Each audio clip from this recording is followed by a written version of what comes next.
Israel, let's face Jerusalem. Send up prayers.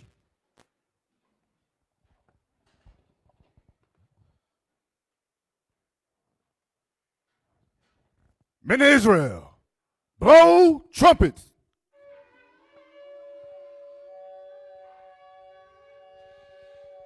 Trumpets down. Have mercy upon us, O Lord God of all, and behold us, and send thy fear upon all the nations that seek not after thee. Lift up thy hand against the strange nations, and let them see thy power. As thou wast sanctified in us before them, so be thou magnified among them before us. And let them know thee, as we have known thee, that there is no God but only thou, O God. Show new signs and make other strange wonders. Glorify thy hand and thy right arm, that they may set forth thy wondrous works. Raise up indignation and pour out wrath. Take away the adversary and destroy the enemy. Make the time short. Remember the covenant, and let them declare thy wonderful works. Heavenly Father, we thank you, we praise you as we come before you on this Sabbath day, a day of rest. Father, your people come before you with uplifted hands, crying out before you, Lord, because we know in you we live and we move and we have our very being. Heavenly Father, we ask you to be merciful toward the house of Israel and forgive us of our sin. We know that thou art long-suffering, thou art very pitiful, thou art full of compassion. Oh, Lord, we thank you for this day that we came before you. So now, oh, Lord, look among us, Father. Touch and heal thy people. Our people need a touch. Our people need healings. And so, Father, we know in you all things are possible to them that believe. So now, Father, we come to worship you in spirit and truth, and we ask that you remember those, Father, that you have raised up. Thank you for our bishops. Thank you for our deacons. Thank you for our captains. Thank you for the soldiers. Thank you for the officers and the brothers. Thank you for the sisters. Thank you for the work that's going forth that we established in the house of Israel. For that, we're going to always give you praise, and we thank you for what you're doing in the midst. Heavenly Father, we thank you. We give you praise. With that, we would say, our Father which art in heaven, hallowed be thy name. Thy kingdom come. Thy will be done on earth as it is in heaven. Give us this day our daily bread, and forgive us of our debts as we give our debtors. And lead us not in temptation, but deliver us from evil. For thine is the kingdom, the power, and the glory forever. With that, let the people say, hallelujah, hallelujah, hallelujah, hallelujah, hallelujah. Amen. Men of Israel, sons of God, patient saints, sons of God, hand salute, salute down, face sisters. To the honorable daughters of Sarah, we say shalom. All praise to the Most High. We're going to get right into it. First of all, I want to give all praises and glory to the Most High for sending his son, Jesus Christ. We can never say that enough. And I say that particularly not as just humdrum, not as just sayings. It is the real deal, because we are in the hands of our enemies, and we are surrounded by hatred. We are surrounded by those who wish evil imaginations upon all of us, okay? And not only are the nations at odds with us because they don't want to see Israel rise, but also our people who have the mindset of our enemies don't want us to rise either. So we need blessings and guidance from the Lord to steer us through all of this evil, because we have a whole lot of it in front of us. Y'all all right? Again, I want to give thanks and glory to the Most High for how he has caused us at IUIC to organize our classes, to organize how we operate, how we function. This is of divine intervention from God. Had it not been for God, we'd be Negroes that just ran out of the laboratory of America and just became what you see out there on social media. So it is definitely the Lord's intervention that brought us to a sense of organization, that brought us to a sense of righteousness, a pillar to set in order the people, okay? And particularly when I speak about this order, I want to give thanks to the Most High for allowing us, particularly on the Sabbath, how we have the Sabbath lineup. You got the captains, that taught, I think Captain Gideon taught earlier this morning. Then we had Deacon Malachi that was just teaching. Excellent material. And this is stuff to build our bodies up, to build our minds up, to seal us up. And our enemies hate that. And so we basically talk about the whole Sabbath day covered in righteousness. Could you imagine where our people would be if it was not for what we're doing? Where would the people be? Sinning and creating all kinds of evil, fornication, murder, you name it, our people be doing it. And the world loves that. And they hate what's happening here. So again, I want to congratulate all of the brothers and the sisters who are tenacious in making sure that this truth continues to be in the right form. Okay, and I particularly want to thank the teachers of whom I spoke of earlier who taught the whole day. And we do this 7 days a week, minimum 3 times a day. So this is hard work, and our enemies don't want us to do any of it. Just think about it. They want to pluck up the whole root. They don't want to hear nothing. Could you imagine where our people would be if we were not here doing? I'm just talking about IUIC. I ain't even talking about the other groups. If you just removed IUIC, could you imagine the evil, the surplus of evil that would be out here? Just think about that. Where would our daughters be? Where would our young women be? Where would the mothers be? Where would the fathers be? Just something to think about. Y'all all right? I'm going to get right into it. The name of my class today is The Declaration of War, Yet Not Declared. Somebody said, what kind of title is that? How could you say that there's a declaration of war, but yet this war is not declared? And many of your minds are probably thinking about Ukraine, Russia, Putin, and all that. No. There's plenty of that news on social media, TV, and the newspapers and all that. I'm talking about a war that's more important than that. Because all of the wars that are taking place on this earth has everything to do with you. The biggest war that's going on this planet Earth is about keeping us dominated in sin and evil. That's what the war is really about. So although they have declared war on us, they haven't told us that they hate us. They haven't told us in straight, plain language that they're trying to destroy us. Yet we're thinking that these people are our friends, when their absolute agenda is to destroy every last one of us. Okay? So although they haven't said it, they are actually doing it, and doing it hard. And we're going to show you that. Y'all all right? Yes, sir. I'm going to go to my first article, okay, because what we must do, we must keep the reality alive in our minds and in our actions. The reality is what we actually see, and don't dismiss it. When we go to church, church is basically, what was that drug that they give you? Methadone. To ease you into suffering. Just make you comfortable with it. That's basically what church is. But in reality, everybody in the church is suffering in their spirit. When you can't even speak as a man to acknowledge what's written in the Bible. The Bible says Jesus Christ is a black man, and all of a sudden your lips are melted together. You can't speak it. In spirit, you can't say it because you're worrying about offending the oppressor. You can't even speak like a man. So that's what Christianity do. Nullifies your senses. Nullifies your ability to see reality the way it really is. Okay, let's get right into it. So just hold that point. We'll go right into my article. Yes, the scriptures is coming. You know that. Put it up there. A New York teacher made black students act as slaves in a mock auction. Now, I don't think this is really new. This is going back. But this fear, if you will, I won't even really call it trauma. Because I know people say, why you won't call it trauma? In a sense, it's trauma, so I won't totally dismiss it. But this is misleading. And I'm going to show you what I mean by that. He's saying some bold statements up there. We're going to get you if you telling us that not to pay attention to things like this.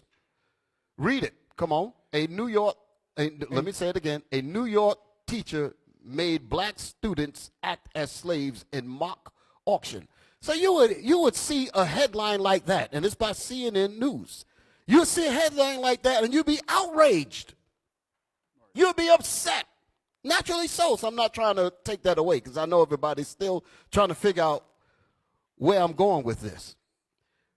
When the news media puts something out, they want your attention.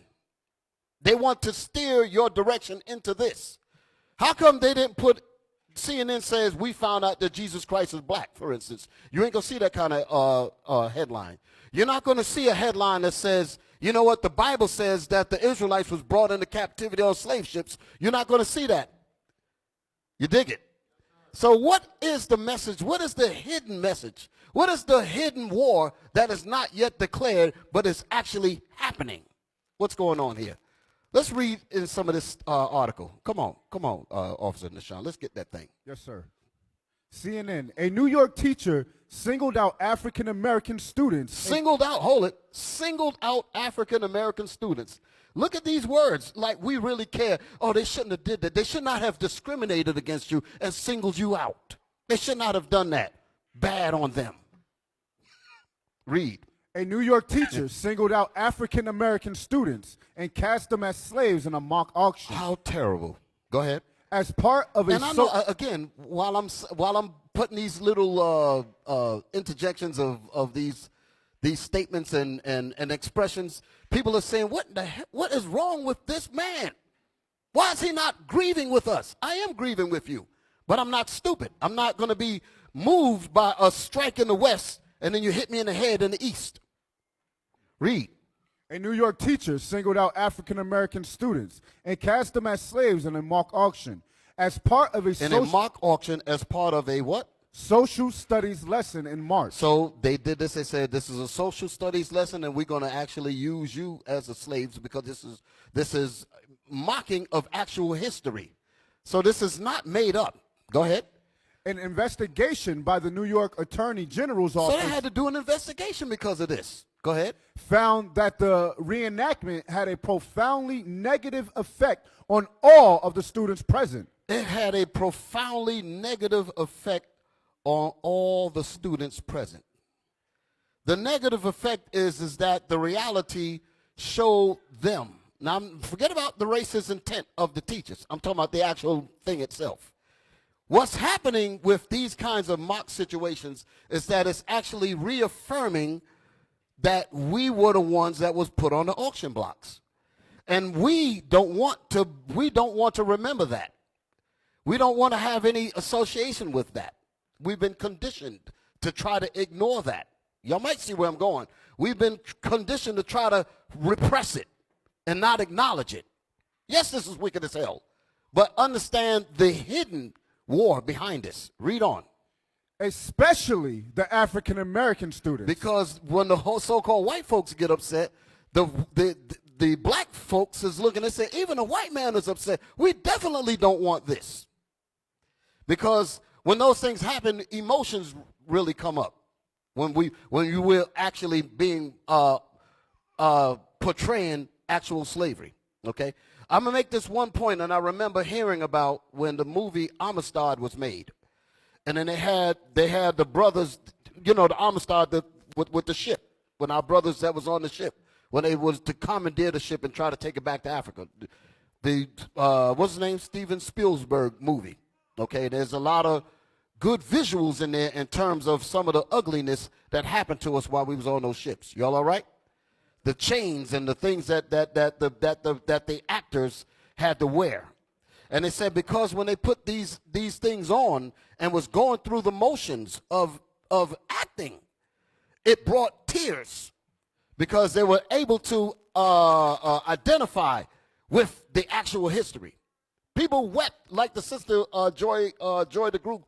I think she was the one that was illuminating this. She said that the people wept off cue. They weren't even told to cry. They were crying because of the realism of them feeling the real emotions of what it must have really been like. And the black people for definitely going to feel it.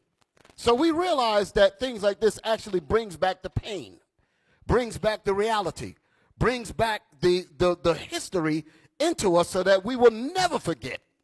So-called white man ain't forgetting. He called himself a Jew with that 6 million stuff. He, quote unquote, remembers that stuff all the time. So-called. And the whole point is never again But how would you maintain a never again posture? Is by you remembering the horrors that you went through. Well, if you're trying to make us forget it, you can make us do anything. People that don't know their past and have no control of their future, you just become a Negro ready for immediate consumption. Perfect consumer. Y'all all right? Read on. Every young person, regardless of race, deserves the chance to attend school free of harassment, bias, and so to bring up your history is harassment. Now I know I get the point about them doing it for the sake of making the children feel bad and feel inferior. I get that. And I resonate with people on that. But there's a bigger agenda behind it. They don't give a damn about you resonating with it or not. Y'all follow me? Yes, sir. Read. Read that statement again. Every young person, regardless of race, deserves the chance to attend school free of harassment. Like they really care about us being not being harassed. Go ahead. Bias. Bias, like they really care about biases against us. And discrimination. And discrimination. Like they really care about discrimination. Whose land is this we on? The so-called North American Indians. So if you want to talk about justice and judgment and righteousness and not being biased and free from harassment, then let Gad come out of the bathroom of his own house and live on his whole property. Live in his whole house. This is trickery. Read on. Attorney General Lieta. Read it again. Attorney General what? Every young person, regardless of race, deserves the chance to attend school free of harassment, bias, and discrimination. Attorney General Letitia James said in a statement. Read on. Lessons designed to separate children on the bias of race. On the basis of race. Lessons designed to separate children on the basis of race, listen, have no place in New York classrooms. Oh, isn't that adorable? They really feel like this? Are you kidding me? No. What is the underlying war behind this? The underlying war is to get our black and Hispanic people to disassociate themselves with the Bible.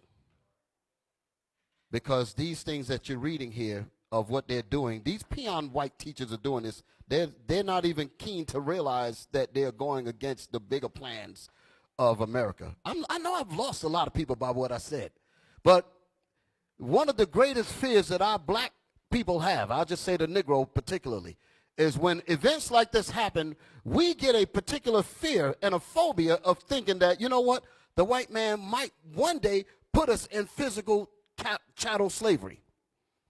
And you're making us act like it, and they might like what they see, and they might just stop letting us be free and put us in chains. So we're afraid of any kind of semblance that suggests that kind of thought in this country. Let me say something to cause all of you to relax in concerning that statement. That will never happen again. Not merely because, or not solely because the Lord is not going to allow it, because from here we go into the kingdom. That's not the reason. That's not the reason that I'm speaking about now. The reason why they're not coming with chains and all of that with us is because slavery cost them more than you being free. They would actually lose money by putting you in chains. They would actually lose money.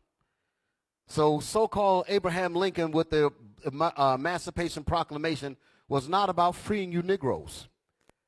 A lot of people heard it was about saving the Union, but the bigger thing it was because it cost too much damn money. You got to take care of the slave. You can actually let him work a job and let him take care of himself. That's billions of dollars. So believe me, we're not going back to this because the main white folks don't want it to go this way. I'm talking about if God was to leave things to be, because God is in control of all of this. But I'm just saying, in terms of their thinking, white folks, the peon people are the ones that's doing these things in the schools. The peon teachers and all that, they don't really pay them any money. But the big bankers, the rulers of this earth, they know damn well they're making so much money off of the ignorance of our people. They say, well, ain't no way in the hell we letting this thing go back, and then we're going to have to pay for their health. We got to pay for their shelter. We got to pay for this, pay for that. We ain't going to. No. Let them work our jobs for minimum wage, and they'll take care of their own, and we'll make the money that way. Plus, their minds are so destroyed, they will be the perfect consumer and give all their money back to us. How much money we give per year?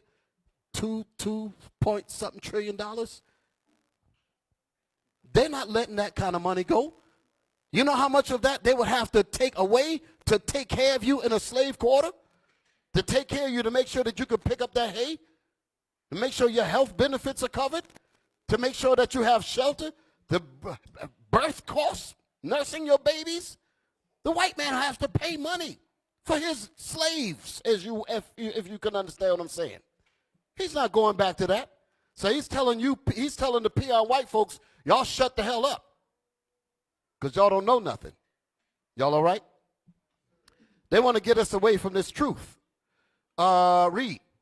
Lessons designed to separate children on the basis of race have no place in New York classrooms or in classrooms throughout the country.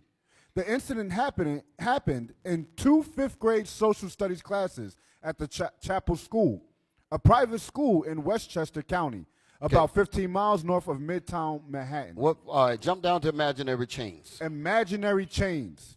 A teacher asked all the African-American students in each class to raise their hands and then instructed them to go stand in the hallway. Go ahead. Where the teacher placed imaginary chains on their necks, wrists, and ankles. Bam! Give me Deuteronomy, man. We got to get the Bible in there now. This is what they're trying to. So then when they did this, they said, shame on you, teacher. You should not have done that. The real language is, you reminded the niggas of their Bible. That's what they're really saying.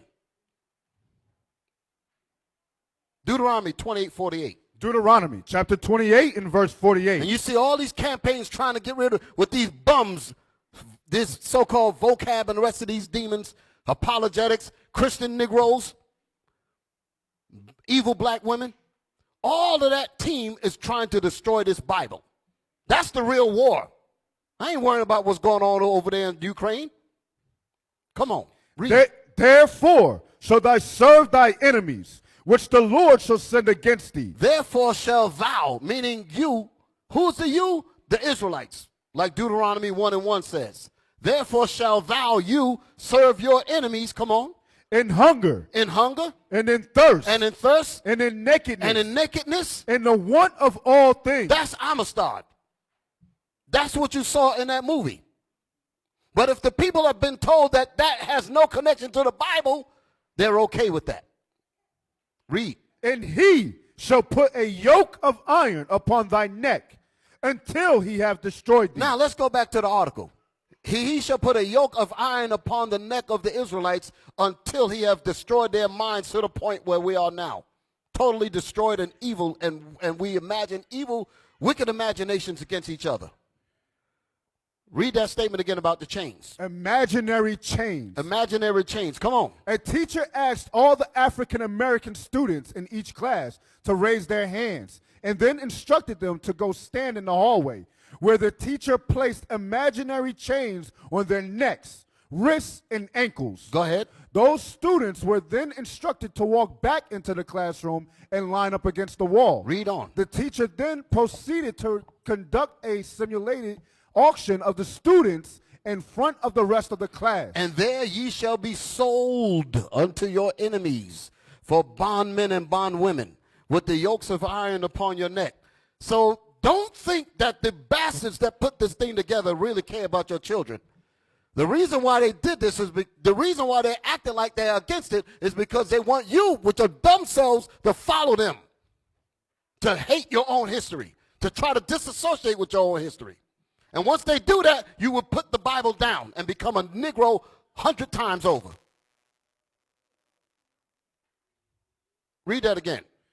The teacher then proceeded to conduct a simulated auction of the students in front of the rest of the class. Give me the Bible. I don't need no more of this. Give me the Bible. Deuteronomy. Let's read 28, 48, then give me 68. Yes, sir. That's what you just read is what the reporter and all of the media is trying to get our people away from. But some of these peon teachers, white folks, some of these peons that don't know the real plans, they dumb as hell. These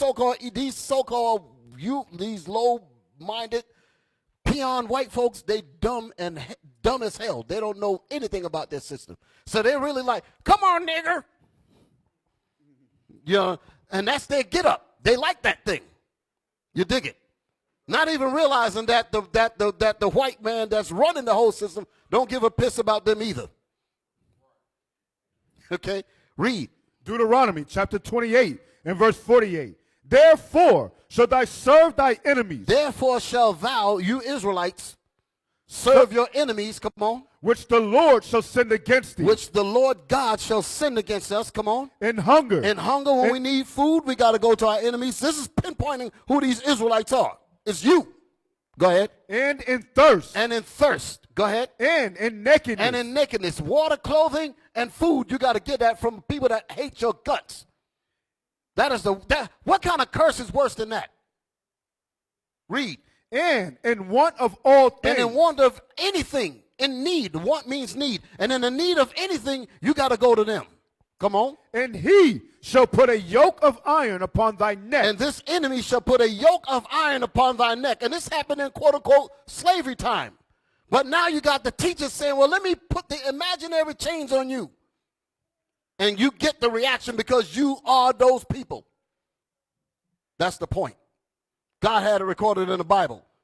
I'm calling them bastards because if they had any real power, you would have never got this Bible. You would have never figured this out. Most High made them think that they're Christians and all that, but you actually, the book is for you. The Bible is for you. Read. Until he have destroyed thee. Until he have destroyed you. That's how we are now. Destroyed as a people. Destroyed in our minds. Come on. Deuteronomy chapter 28 and verse 68. And the Lord shall bring thee into Egypt again with ships. The Lord shall bring us into captivity. With ships. Go ahead. By the way whereof I spake unto thee. Thou shalt see it no more again. And there ye shall be sold unto your enemies for bondmen and bondwomen. So we shall be sold unto our enemies for bondmen and bondwomen. Go ahead. And no man shall buy you. And no man shall redeem us. That's what that buy means. No man shall redeem us from this hell. Of all of this terrible experience that we went through, no man was going to redeem us from that. No man was going to save us from that condition. And that's exactly the reason why we're in it now. Y'all all right? Now jump up to verse 47. Deuteronomy chapter 28 and verse 47.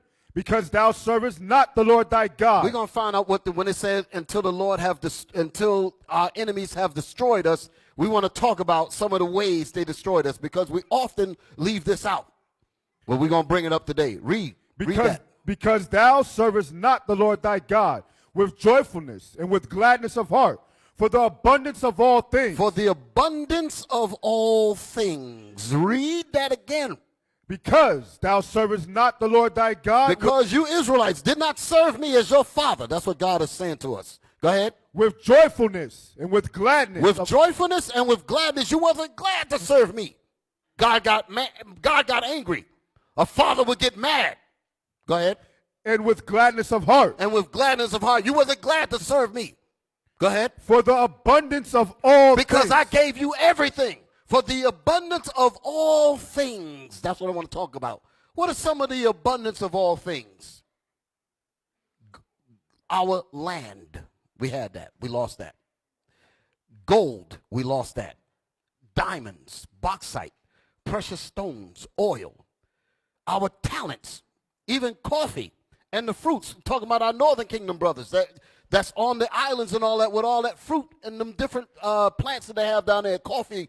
Brazil and all that. All of those things belong to us. Read that again.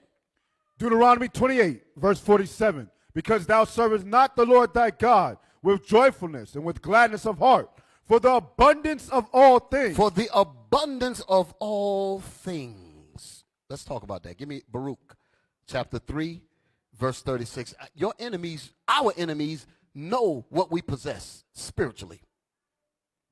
For the abundance of all things. Let's read about it. Baruch chapter 3, verse 36. Baruch chapter 3, verse 36. So the best thing to do in concerning our people is keep them out of that damn Bible. That's how they talk. That's their discussion. When it says that the nations make a tumult, the tumult is about keeping you. It says that the name of Israel may be no more in their remembrance. That's what their discussion is. Read. He hath found out all the ways of knowledge. God has found out all the ways of knowledge. And have given it unto Jacob. And he has given all his knowledge, his talents, his gifts, his resources. He gave it all to who? Unto Jacob. He gave it all unto Jacob. That's the abundance of all things that God gave us. So they need to exploit the hell out of us. We're walking around here as a shell of a human being. A shell of a man. Dead bodies. A shell of a woman. You're not even a real woman. You're not even a real man. You're beasts. That's what they've made us into. Read that again. Yes, sir. He hath found out all the ways of knowledge. All the ways of knowledge, God had it. Go ahead. And have given it unto Jacob. And have given it unto Jacob. His servant. And to Israel, his beloved. And to Israel, his beloved. He called us his beloved. God gave all that talent to us, and we disobeyed him. We said, what? I gave you the abundance. Go back to Deuteronomy 28:48. I gave you the abundance of all things, and this is how you do me? Deuteronomy chapter 28, verse 47. Because thou servest not the Lord thy God. Because you didn't serve me as your father. This is how God is dealing with us. Go ahead. With joyfulness. With joyfulness, we weren't glad. And with gladness of heart, for the abundance of all things. For the abundance of everything, he gave it all to us. And we weren't glad for that. And we evil and wicked as hell towards each other. Go ahead. Back to Baruch, Bishop. Go 48, Deuteronomy 28:48. Deuteronomy chapter 28, verse 48. Therefore, because of your disobedience, because of your hatred to be up under me, shalt thou serve thy enemies, which the Lord shall send against thee, in hunger, and in thirst, and in nakedness, and the want of all things. And we shall, all the things that was given to us, now we have to beg. Just think about it. If all things was given to us, all of that was taken away from us. And now we have to beg for it from people that hate our guts. The so-called Jews ain't experiencing that. You experiencing that. So what is the best thing to do? Those real Jews, keep them out of that damn Bible. Let's get rid of that Bible. Give them Islam. Give them Africanism. Give them this. Give them that. Give them everything. But don't give them that Bible. If the preachers are going to teach the Bible, make sure they teach white supremacy Jesus. And if there's anybody in that congregation that even stands up to bring out the truth, you have him executed. That's how they really feel. And it will literally lead to that.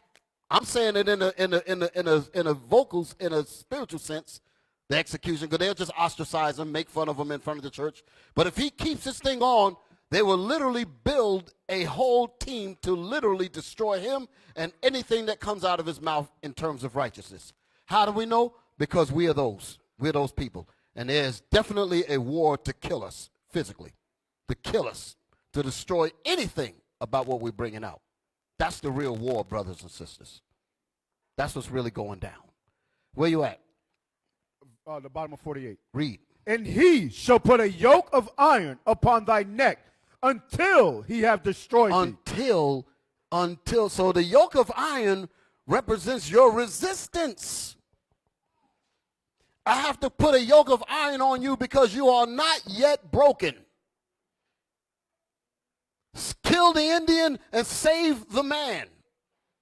It's the same thing they did at the Gad. Kill the spirit in him that's resisting my white supremacy. So put a chain on him.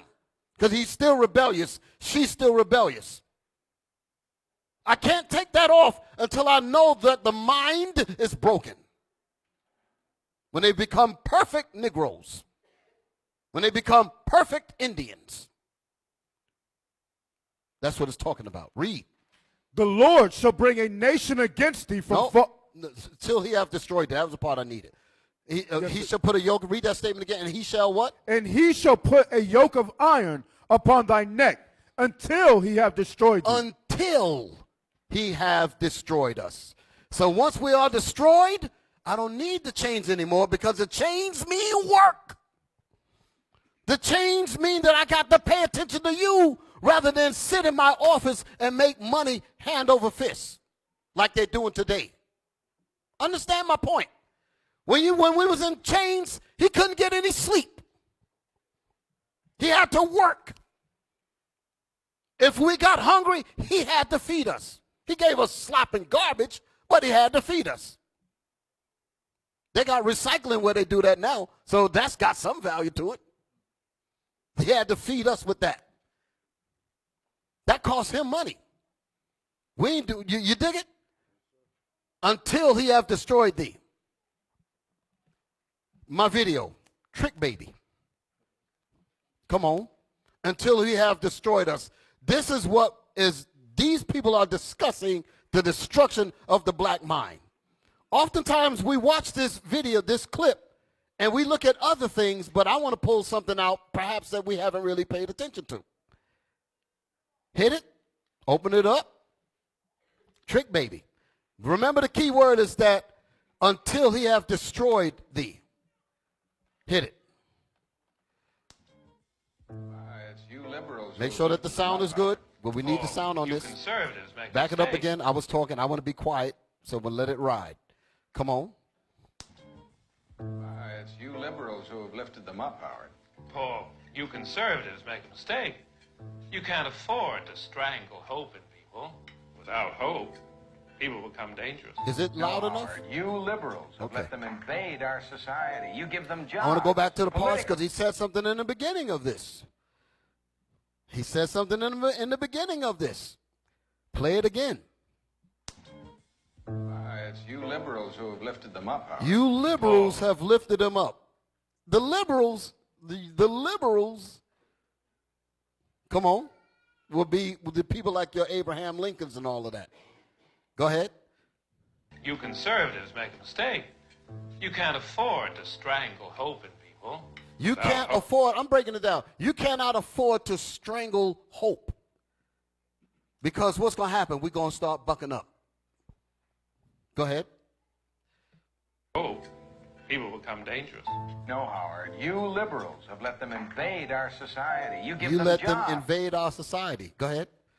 Political jobs. Oh, you missed the point. It's only the smart ones we move up. That makes it even worse. No, we have Only to the move them. smart ones. I can hardly, it's not loud enough for me. I don't know. But anyway, I'm trying to hear what I'm trying. I'm loud. I'm talking about the video. I need the video to match my volume. Okay? Hit it. Them up. If we leave a smart one in the ghetto, he might develop into a leader against us. If we leave the smart ones in the ghetto, he may become a leader. So the whole point is about, why are you giving them certain props? Why are you giving them gifts? Why are you appeasing them? And he said, you can't leave them down there because they're going to get agitated and they're going to start organizing and we're going to have a problem. But if we bring him and let him pretend that he's one of us, that's what he's going to talk about. But the point of me bringing this up is this is equivalent to Ecclesiastes 7:7. Get that for me real quick. Ecclesiastes 7:7. Ecclesiastes chapter 7 and verse 7. Surely oppression maketh a wise man mad. If you leave him down there, he will get angry. If we just heard that. If you leave him in the ghetto suffering, his racial anger, and he will begin to organize. Go ahead. And a gift destroyeth the heart. So if we give them we act like we care about them. We give them freedom. We grant them emancipation. They'll love us. But at the same time, we tear their butts up everywhere else. Read that. Read that again, and then we're going to play this clip. Yes, sir. Surely oppression maketh a wise man mad. Surely oppression maketh a wise man mad. Come on. And a gift destroyeth the heart. And a gift, which is a lie, destroys the heart because it makes us, it deceives us into thinking that we have freedom. Now, let's back the clip up. I'm going to let it play now. I think y'all got the point.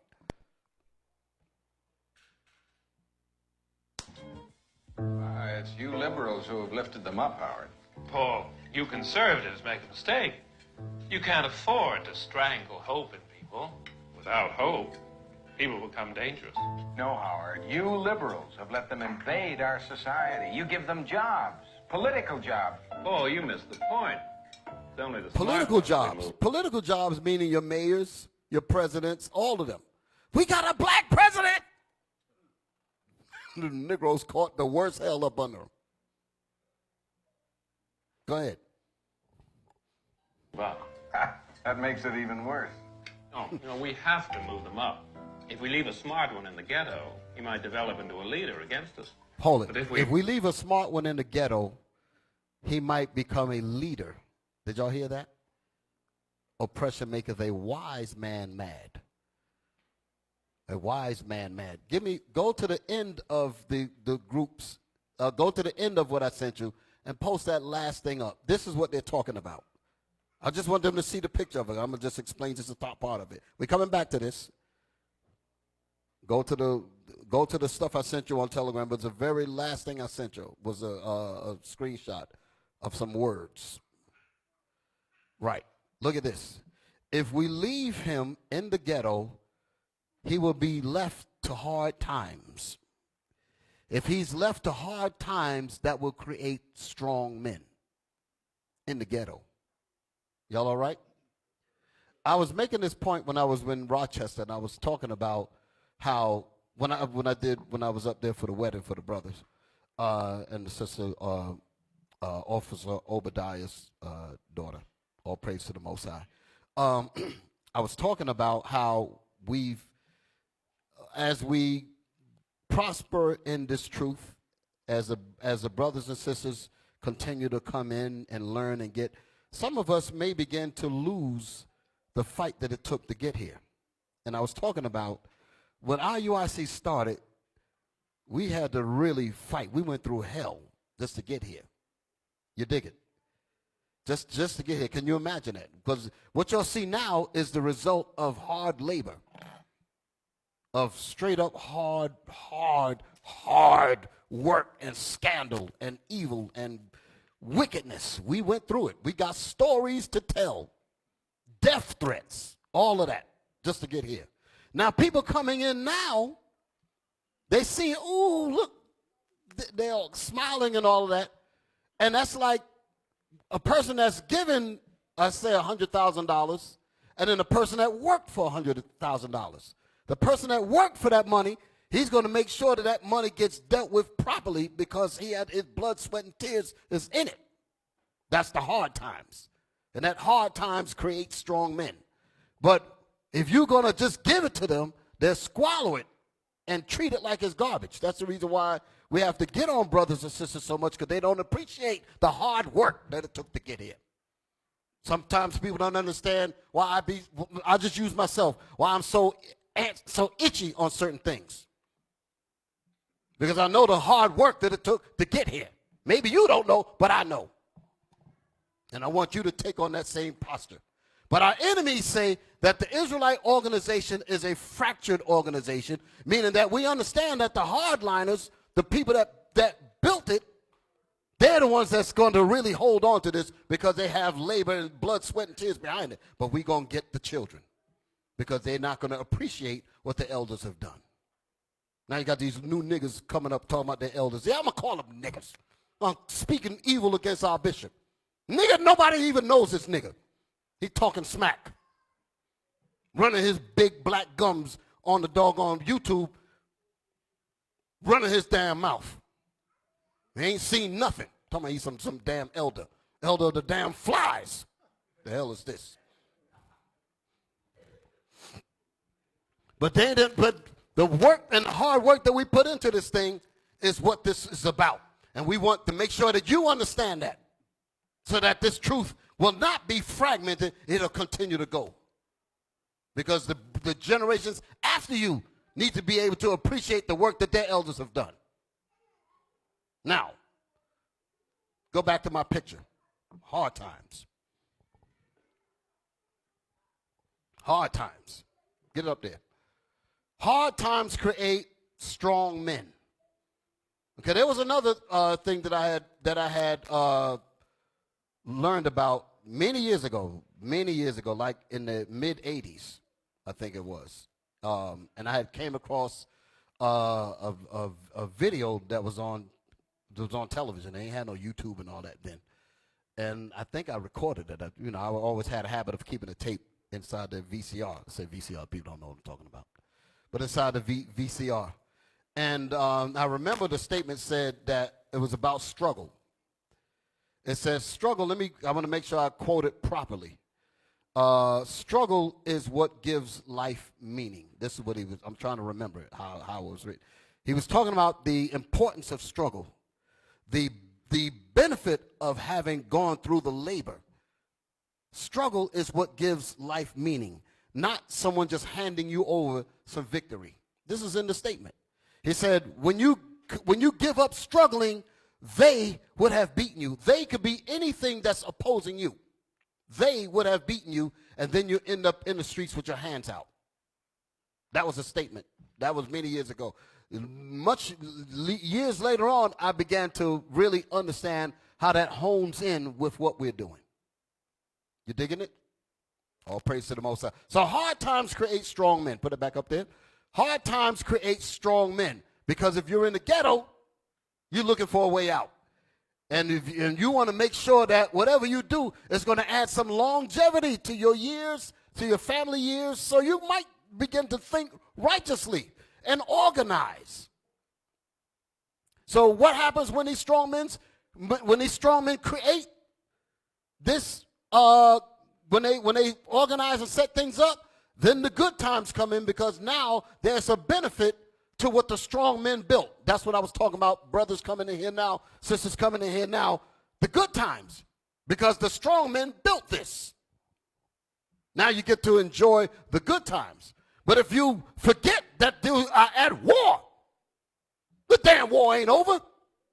Although they ain't telling you that they're killing you, because they didn't declare it, we're up there waiting for them to say it's a pandemic or a plandemic. People dying all over the body. We up there still talking about I wonder if it's a pandemic. And we have to wait for them to come up there and declare that it's a pandemic. Oh, okay, it's a pandemic. But your people dying like flies. Can you dig it? So this is the point.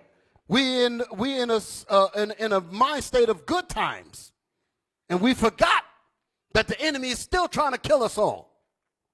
So what happened? You get too much good damn times, and you fall asleep. You get comfortable. You become decadent. That's that word. Decadence falls upon you. You get comfortable. You don't watch as much as you used to. You're not as vigilant as you used to be. You're not paying attention to every detail like you used to do. And you get lazy. You get relaxed. And what happens? Your children come out weak. Good times create weak men. Then when the men are weak, we're back in the ghettos again, back to dope all over the place, back to prostitution, back to all kind of evil and filth and wickedness. And then in the middle of that, strong men are going to come along and say, we got to fix this. And it's a recycle all the time. We just keep going into this damn cycle because we don't remember that once we get ourselves up, don't get lazy. The fight is still on. I'm not rejoicing in nothing till we get the kingdom. I don't give a damn if we got 400 schools in one state. I'm not happy until this damn kingdom is burned up and we rule.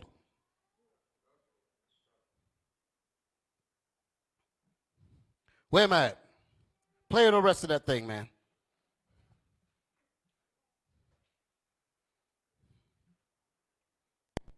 We raise him up into white society, we neutralize him. He feels compelled to try to act like us.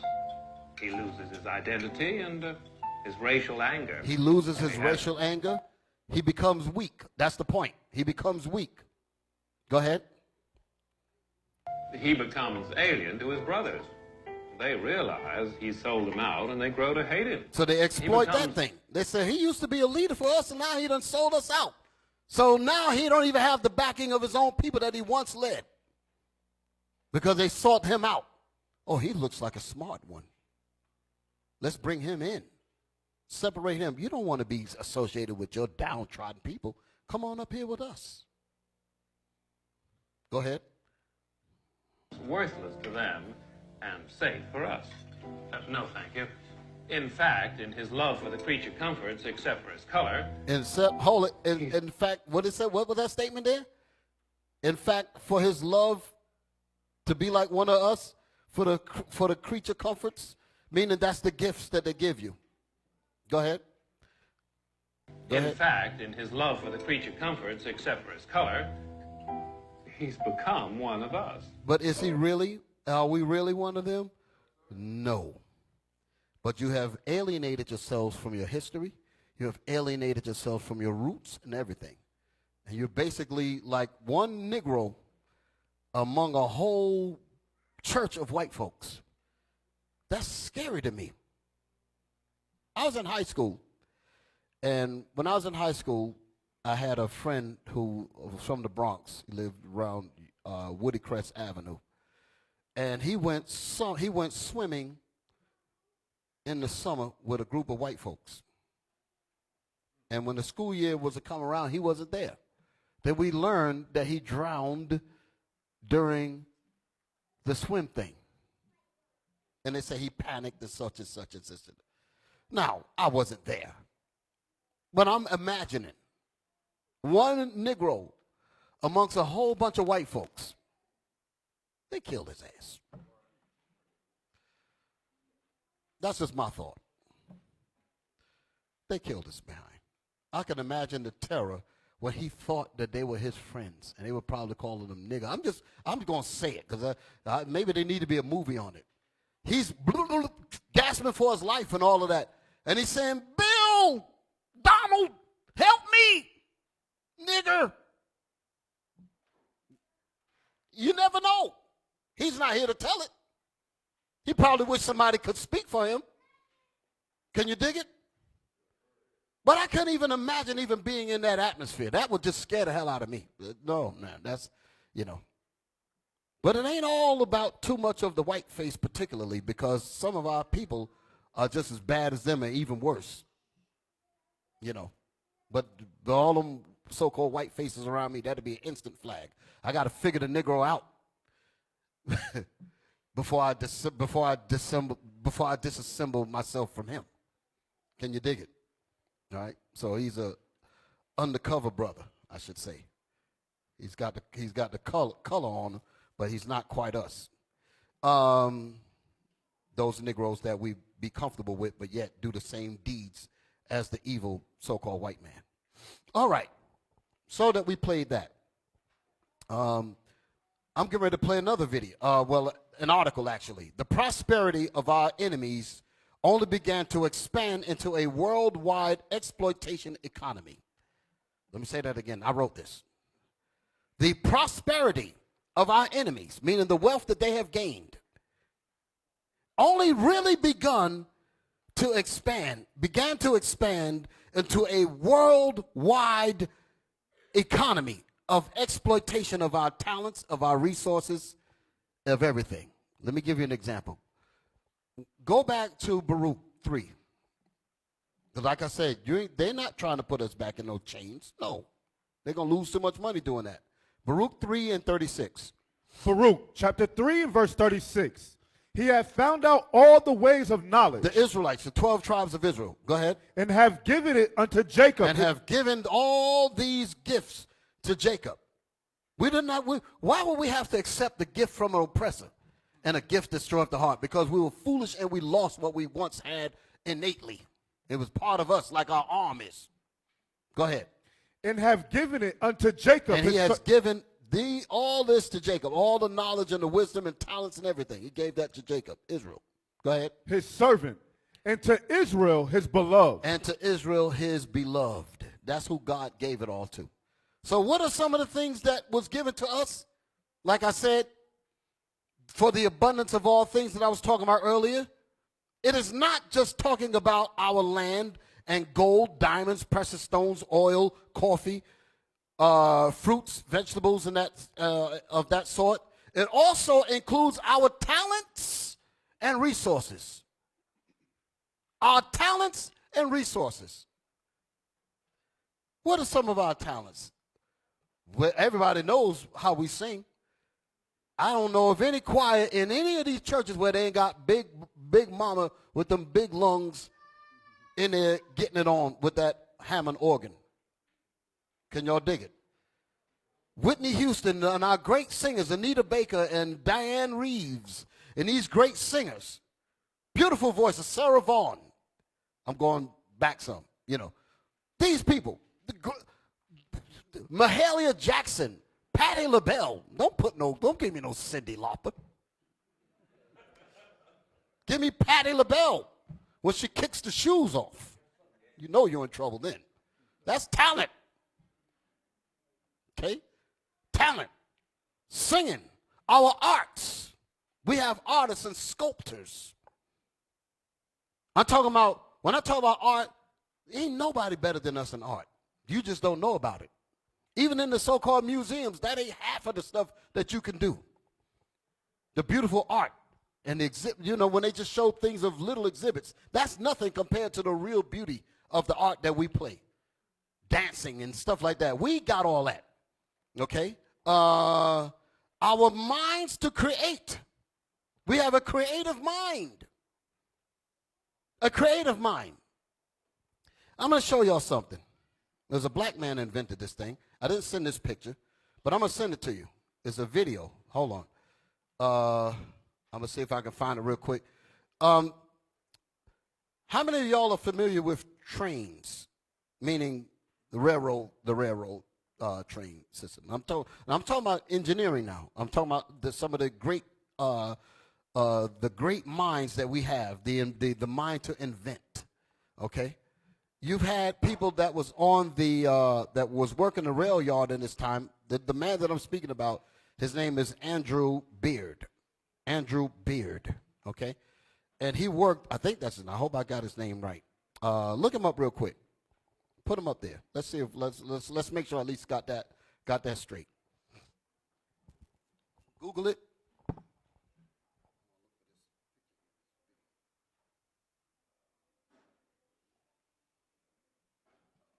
Andrew Beard. See what we got.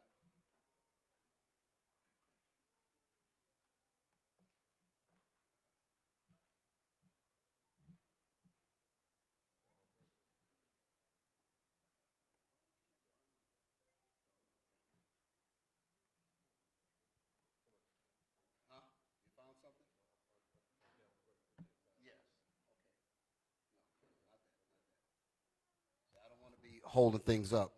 Andrew Beard, I just want to see if I'm confirmed on his name. Huh? Yes, that's the one. That's the one. Okay. He invented the automatic coupler. That's what I was looking for. There was a video I was trying to find on it. Okay. He was a black man. I don't know what they're showing here, but he was a black man. The name of the book that talks about this is called Black Inventors of America.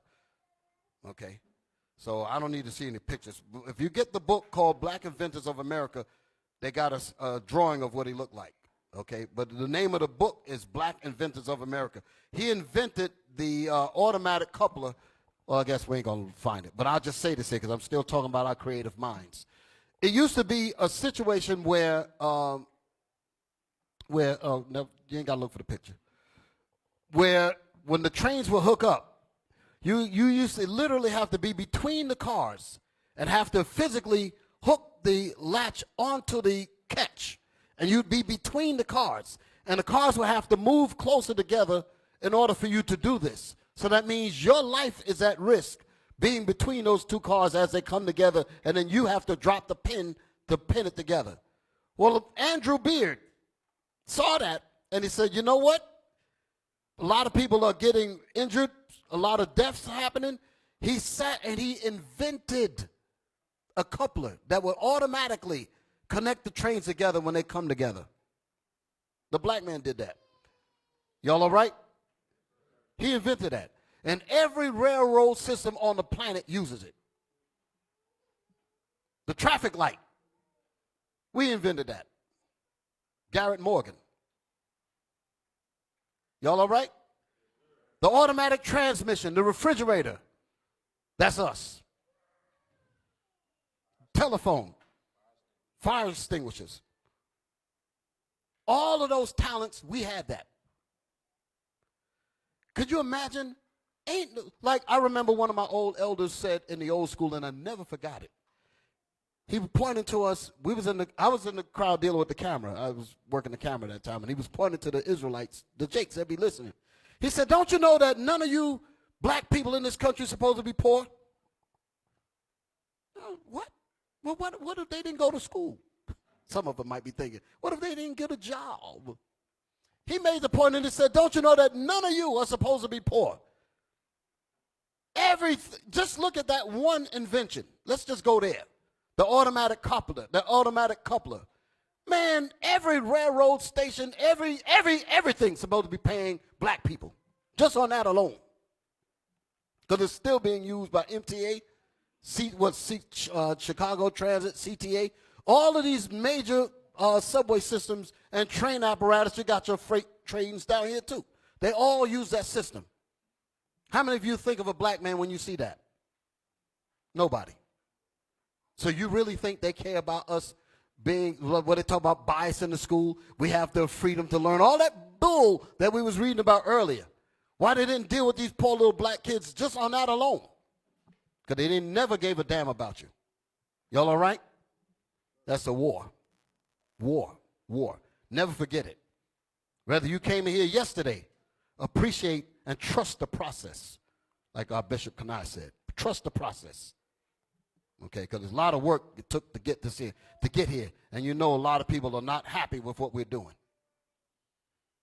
All right, let's get back to where I was at. So, the talents, for the abundance of all things. Coffee, fruit, we mentioned that. Then I was talking about our singing talents, arts, creative mind to invent, to build and engineer, and architecture. The clock, we did that. The clock, we invented that. What time is it? It's time for a black man. That's what time it is. Every time somebody mentions what time it is, it's time for a black man. How about that?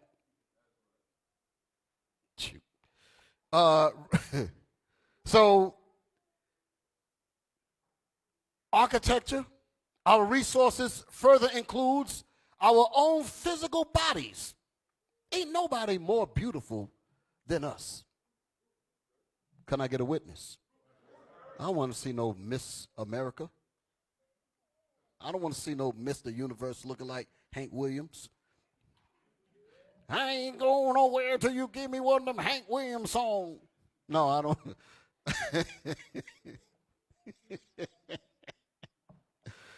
don't. No, man, we got the beauty. Can you dig it? All the 12 tribes, we're the beautiful people.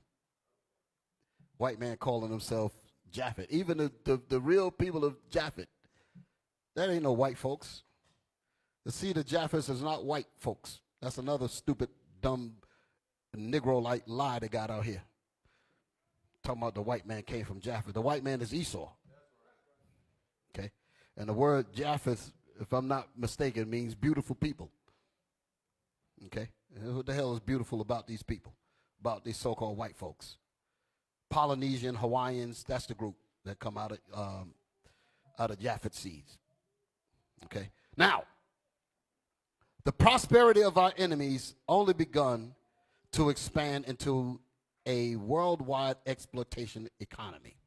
Okay? So when I talked about us being exploited, not only our physical bodies, our beautiful minds, our fashions, look how we dress. Look at the clothing that we deal with. Man, we're supposed to be the bums and the slaves. Man, everybody copies what we do. Nobody don't want to wear none of that mess that they come up with.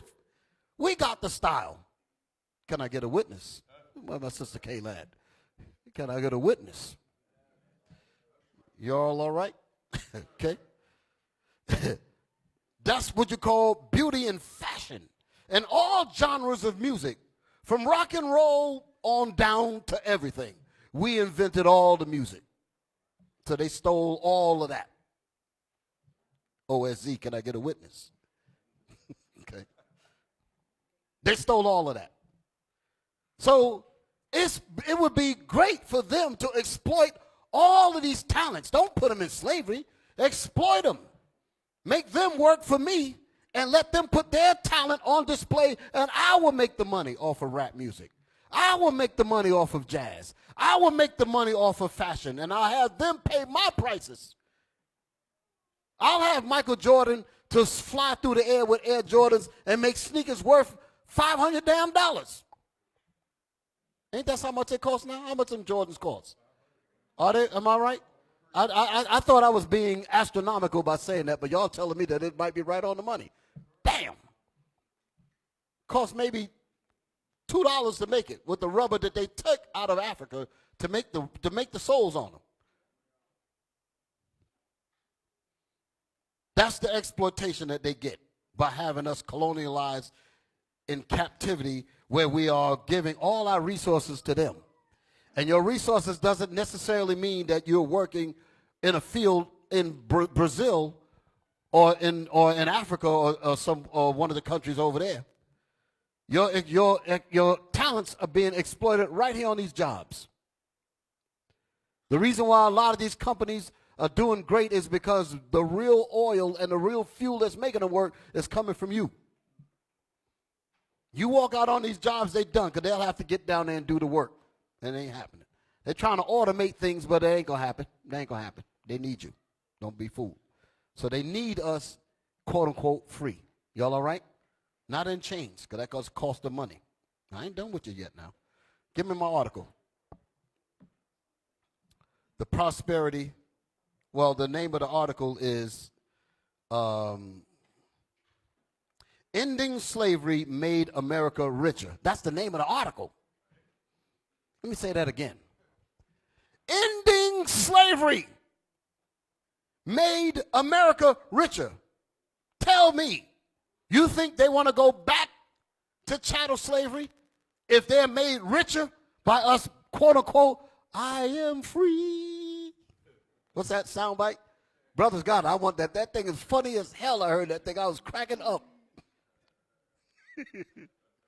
When Biden won the thing, I am free, singing with his pearly whites. Damn. Anyway, ending slavery made America richer. Let's get to reading. Jump down. Let me get right to the marked parts. Move it down to where it says, now let me anticipate. Okay? So y'all saw the title right there. That's the part right there, right there. Now, y'all saw the title. The title was Ending Slavery Made America Richer. So I say that because of the first article that we read, our people have a fear. Why you want to bring up slavery? Why you want to bring up the imaginary chains and all that? Don't you know you might give these white people some idea to put us back in chains? Honey, that's not going to happen. They don't want us in chains. They want this, what we're reading. Y'all all right?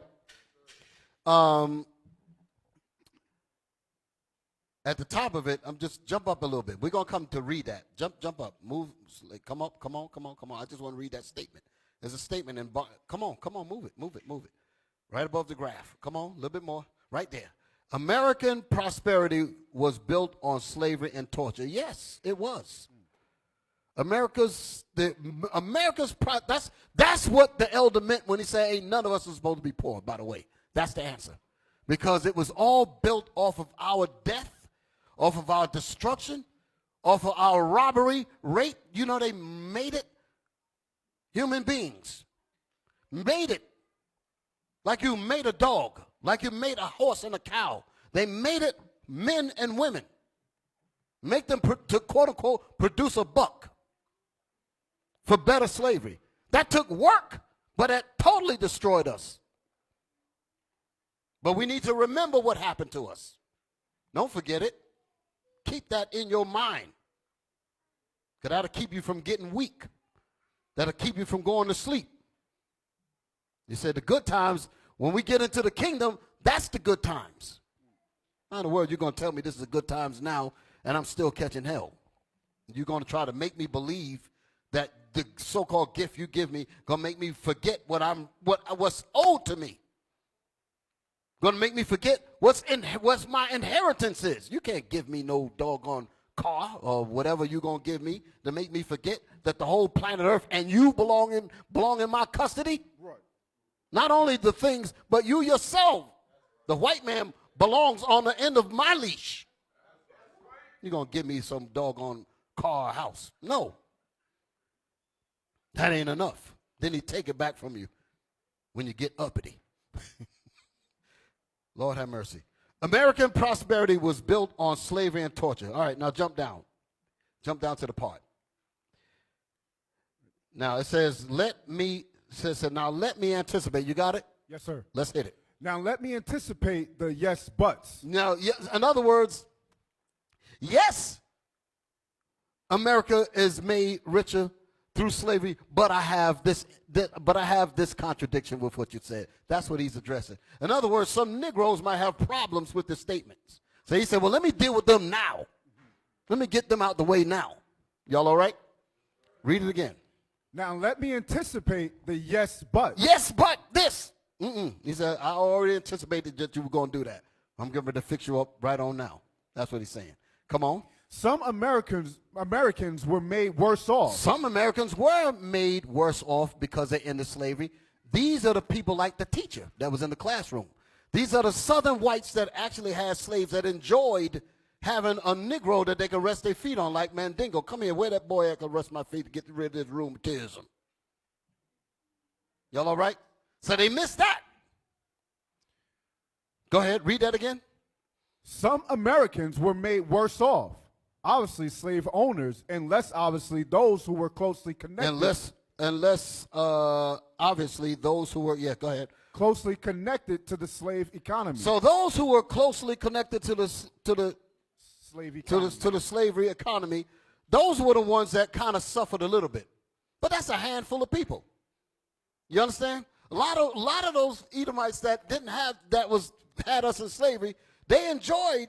Even though they had to catch hell in keeping us alive, you know, there was a segment in the movie Goodbye Uncle Tom. There's a segment in there where the white man from Virginia, I believe, someplace, he came to visit this woman that had her house was full of slaves, all kinds of servants. There was like 40 of them, and they were tearing the house up basically.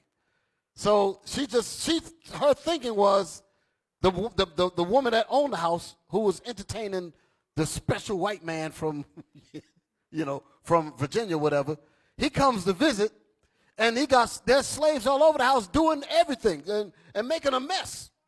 So he basically said, at the end of the point, he said with all of the slaves that you have here, this is quite exhausting. Because they're making a mess, they're this and that and the other.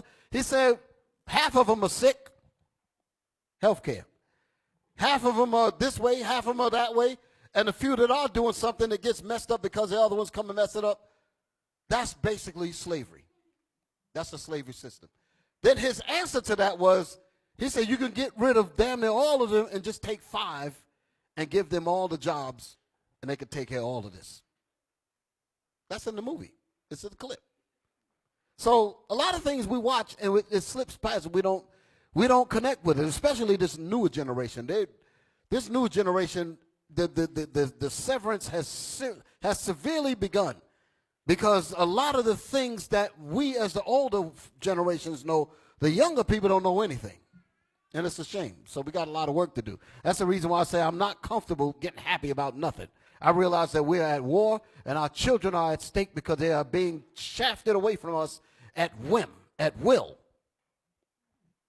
We talk about purple and gold today. Tomorrow there'll be niggas in the street if you ain't careful. Watch what I tell you. Don't get comfortable. Read. Some Americans were made worse off, obviously slave owners, and less obviously those who were closely connected to the slave economy, bankers who financed them, cotton mills, etc. Go ahead. But as Fogel showed in a study of railroads, when thinking about any economy, we tend to mentally overrate the importance of any one sector. In other words, don't just look at one part of the slavery system. I mean, don't look at one part of what we're setting up, like just the bankers. In other words, by the bankers and the rich taking people out of chattel slavery, that's just one little piece that's suffering a little bit. But the benefits far outweigh the little sufferings from the little teacher that's in the school talking about some nigga put the chain on and all of that. You dig it? Read. Especially big sectors. So despite the very real losses to a sizable group of The Americans, sizable loss to the group of Americans is like the slave owners. So he said this. So despite the very real losses, because those are real losses, the slaves are gone. But the little bit of slave owners that lost their slaves, they lost it to putting them in the labor market where they can make us super billions of dollars. That's what he's saying. Y'all all right? Read that statement again. So despite the very real losses to a sizable group of Americans, the economy overall, the worldwide economy. Go ahead. the economy overall did much better. Did much better than the losses that you Southerners lost. Damn. Go ahead. Did much better. Go ahead. Did much better as a result of the Abolition of slavery. Abolition of slavery. So the economy did so much better because they abolished slavery. Only a few of you poor Southern crackers, that's how they thinking. That's how they talk. Y'all lost, but we got big business. And we'd rather have that. And every once in a while, we'll tell you little peons that, you know, you're just as good as us. You can call them nigger every once in a while. You can feel great. But in the reality, the people that's making all the real money is the big spenders. Y'all know what I'm talking about, right? Wall Street and all the rest of them. Y'all all right? Don't feel sorry for none of them. Give me my first point. Read on. Do we know that this was because of the abolition of slavery? Do you know that the economy did so much better as a result because we abolished slavery? So what was Abraham Lincoln really? He was a businessman. A businessman! Go ahead.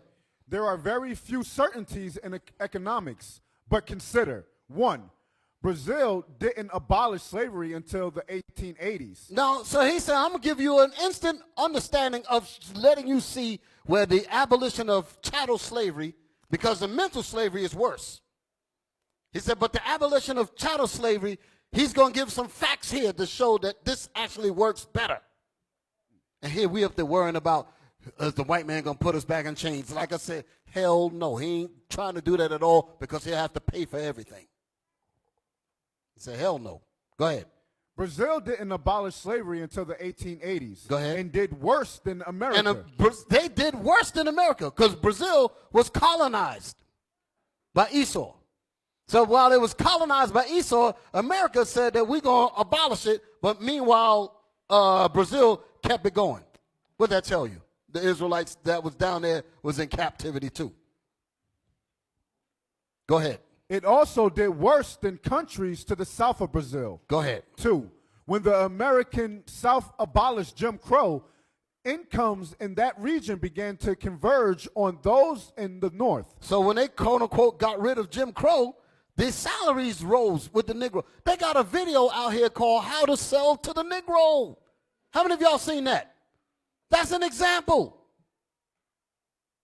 Tell him, hey, you, come buy this TV. Come, you got to know how to appease the Negro to make him want to spend. Some of these Negroes make a lot of money. That's how they talk. Can you dig it? So come on in. No, don't call him nigga. No, Mr. Johnson, with your top hat on.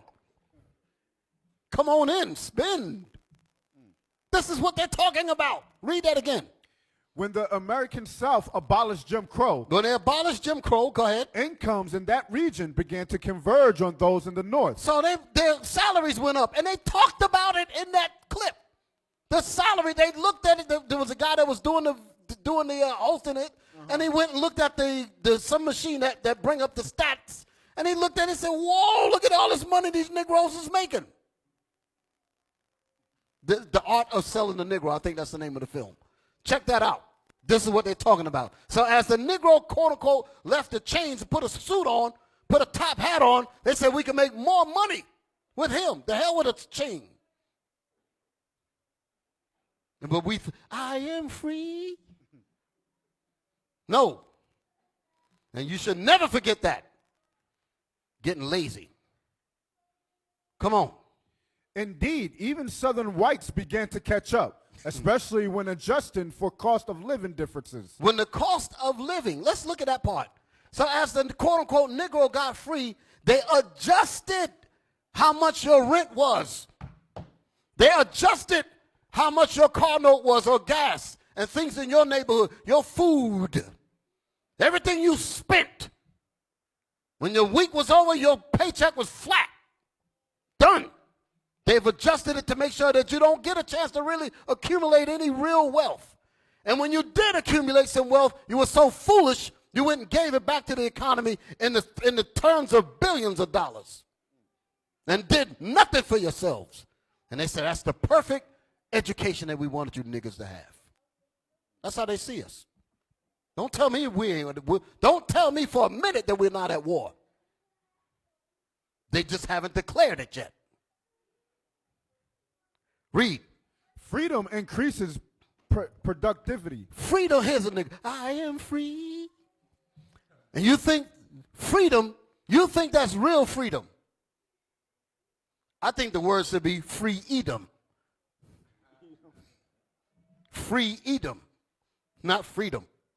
Can y'all dig it? I don't think they got it. Y'all got it? Free Edom, not freedom. Okay, so read that statement again. Freedom increases productivity. Your quote-unquote freedom increases productivity. So we have to produce for them. Watch that movie, watch that documentary called The End of Poverty. You learn a lot about productivity. So it's a quote-unquote freedom increases productivity.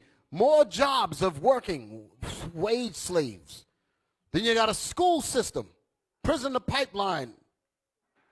School to prison pipeline. You got a quote-unquote educational system that teaches you how to be wage slaves. Get a job. Work for this, work for that. It's a perfect system. They're not giving this up for nothing. God got to destroy their behinds in order for this to go down. He definitely ain't going to put us back in no damn chains. That's going to cost him too much money. Y'all all right? Like I said, I know this is very uncomfortable. I didn't even get to the rest of my stuff yet, but I'll have to do a part 2 probably. I don't know because I'm running it down. But that's all right. Read on. Number 3. Most of the rich countries around the world were places with free labor in the 19th century. Most of the rich companies around the world were places with free labor in the 19th century. Go ahead. Places that had slavery tend to be much poorer. Wow! That's a migraine right there. So what is this quote-unquote free labor? You get mixed up on the words. Free labor means you have the right to work your ass off. And when you get your paycheck, spend it in alcohol. You ain't making no money with that. Spend it in dope. You ain't making no money in that. Spend it in these clothes that they sell you, even though it's our design. Damn. What more could a slave master want than to have those kinds of slaves? Where he's laughing all the way to the bank, around the bank, on top of the bank, under the bank. beside the bank. He's loving this. He's loving this. Read. Number 4, superficially, the South seemed richer, but only if you don't count slaves. But why not count them? The North was far more dynamic, industrializing rapidly and drawing more immigrants from Europe. Now, I want to make a point with what we're reading here. Go to my video. I'm going to cut some of this short because y'all got the point, right? But there's more points here, but I think that what I just read summed it up. Y'all all right? Give me my next clip. Give me my next clip. Get the times in there. Now, I want y'all to pay attention because he's speaking in Spanish, but I want y'all to read the subtitles. I'm going to read them so y'all can see exactly what I was talking about when it comes to this quote-unquote free labor. And we're worried about going back into chattel slavery. I don't want to talk about the slave ships because the white people might get agitated enough and just put us in chains. That'll never happen. Even if the white man, the so-called white man, the Edomites, let me say it that way. I don't want to use the word cracker too much, because he cracked the whip. That's the reason. That's where he got the name from. But no matter how much they would want to actually see in his mind a nigger with a chain or a collar on, the rest of the white people that run this system, they say, the hell with what you want. This right here making too much money for us. We'll send you a couple of checks every now and then. But you're gonna let these Negroes be what I need them to be. So what I'm going to show you here is a clip that illuminates what we've been reading out of this article about ending slavery made America richer. This is from the movie, this is from the documentary called The End of Poverty. Okay? This is what I was talking about. Is that the beginning? Oh, no, you got it set, right? Go ahead, brothers. Yes, sir. You got it at my time. Listen up.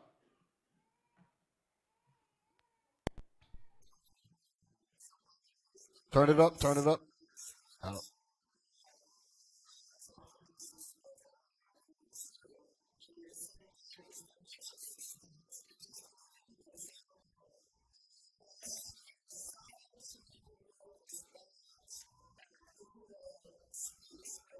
Stop. She says 17 workers, not slaves, workers. Workers. So they had to work for the pennies. Workers died. Workers died. Go ahead.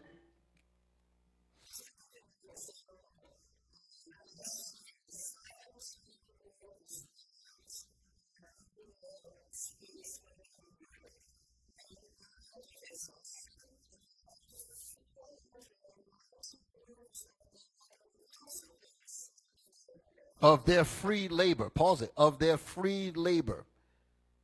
The problem here, if they were slaves and they got injured, the white man would have to take care of them. But he said, I'll give you health insurance that you have to pay for. I give you a job that you have to pay. Go ahead.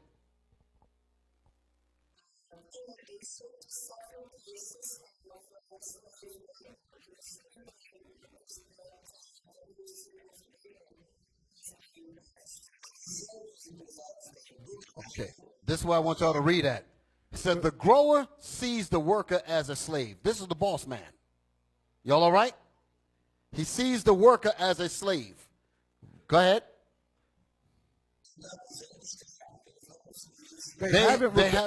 They haven't rebelled so. So these workers have not rebelled so.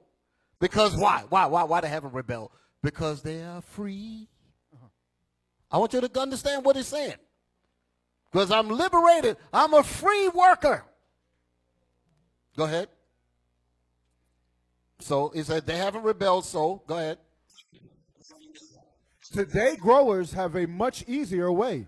Today's owners, today's bosses have a much easier way.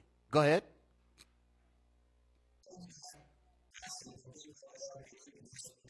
So they have a much easier way to accumulate wealth than during slavery. They have a much easier way to accumulate wealth than during the time of slavery. Same thing. The article, this man don't know nothing about the article that we're reading. And the article is not featuring the man that's in the film. But the reality is that they both see what we're talking about. Go ahead.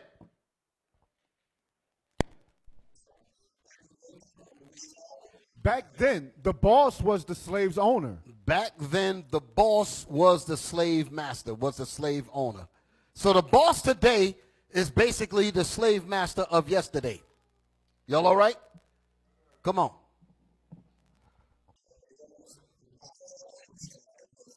He had to take care of the slave's health and food. The boss or the slave master had to take care of the slave's health and his food. So those 100, 400 some men that got hurt in the mines and all of that, he would have had to care for them. But today, they don't have to deal with none of that at all. Y'all all right? I'm going to go a little deeper on this. Read. Go ahead. He had to take care of the slave's health and food.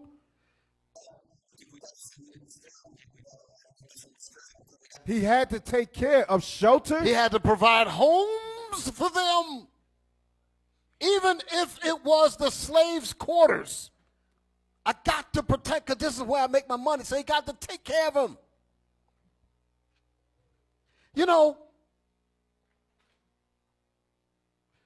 that documentary, Uncle Tom, there's a part in the film where the character, the real Uncle Tom character, was at a slave auction. And I remember he was being interviewed by the cameraman, so to speak. And he said something. He said he was basically saying what we're looking at here. I wish I would have set it up. He said that I, as an Uncle Tom, he said, could you imagine what a fool of a master would be that if he allowed a scar to hit his Uncle Tom? He said that when it goes to sell me, plop goes down the price.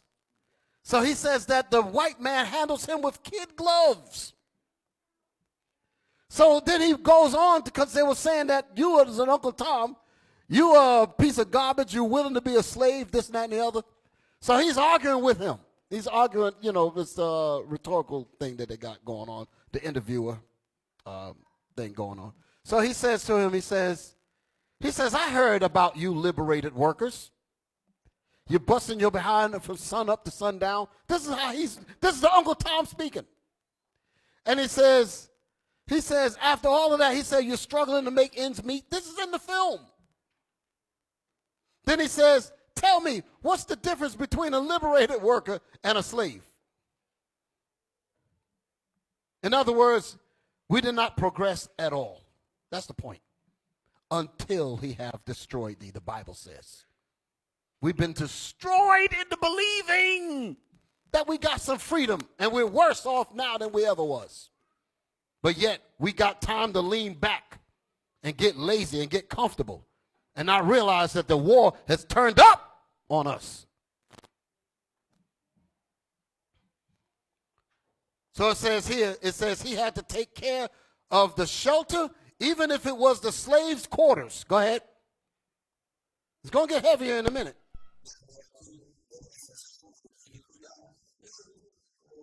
Today, the boss has no such concern. Today, with our liberated selves, the boss don't have to worry about shelters. He doesn't have to worry about food and clothing. He doesn't have to worry about any of that stuff. He says today, this boss has no such concerns. He don't have to worry about any of that anymore. Go ahead. He just has to drive the truck to the outskirts of the city. So he said he just has to drive the truck with his workers on it. That's what he means. Drive it to the outskirts of the city to where they do the jobs at. Go ahead. The truck loads up. He takes them back. No more worries. No more worries. Go ahead.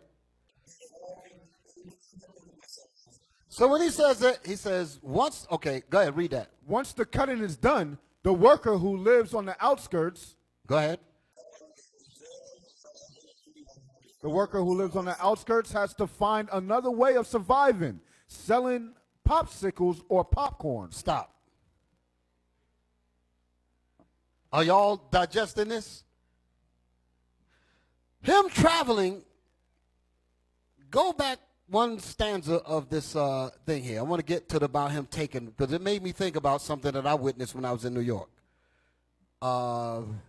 He just has to drive the truck to the outskirts of the city.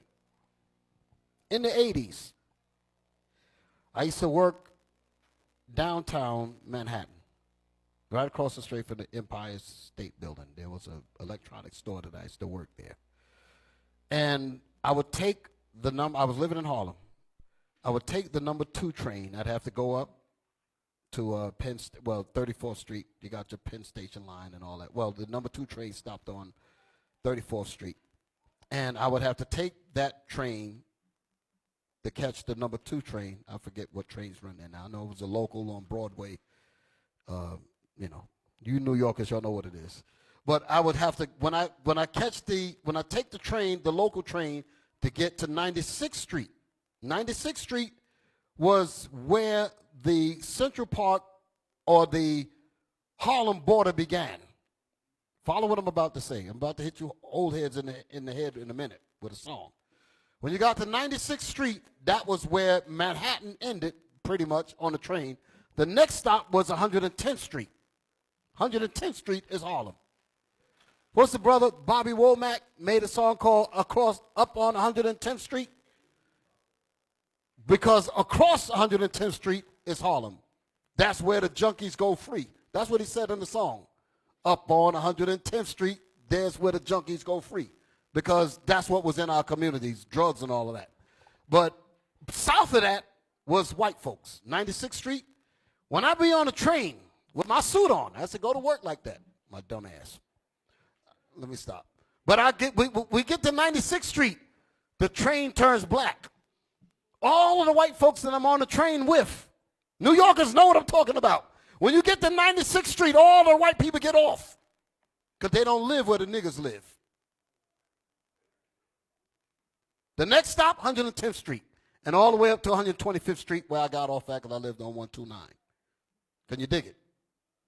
So once the train turned black, basically, I'm on the train with nothing but my people. We all riding together just like sitting on that damn truck. Going back to the damn ghettos.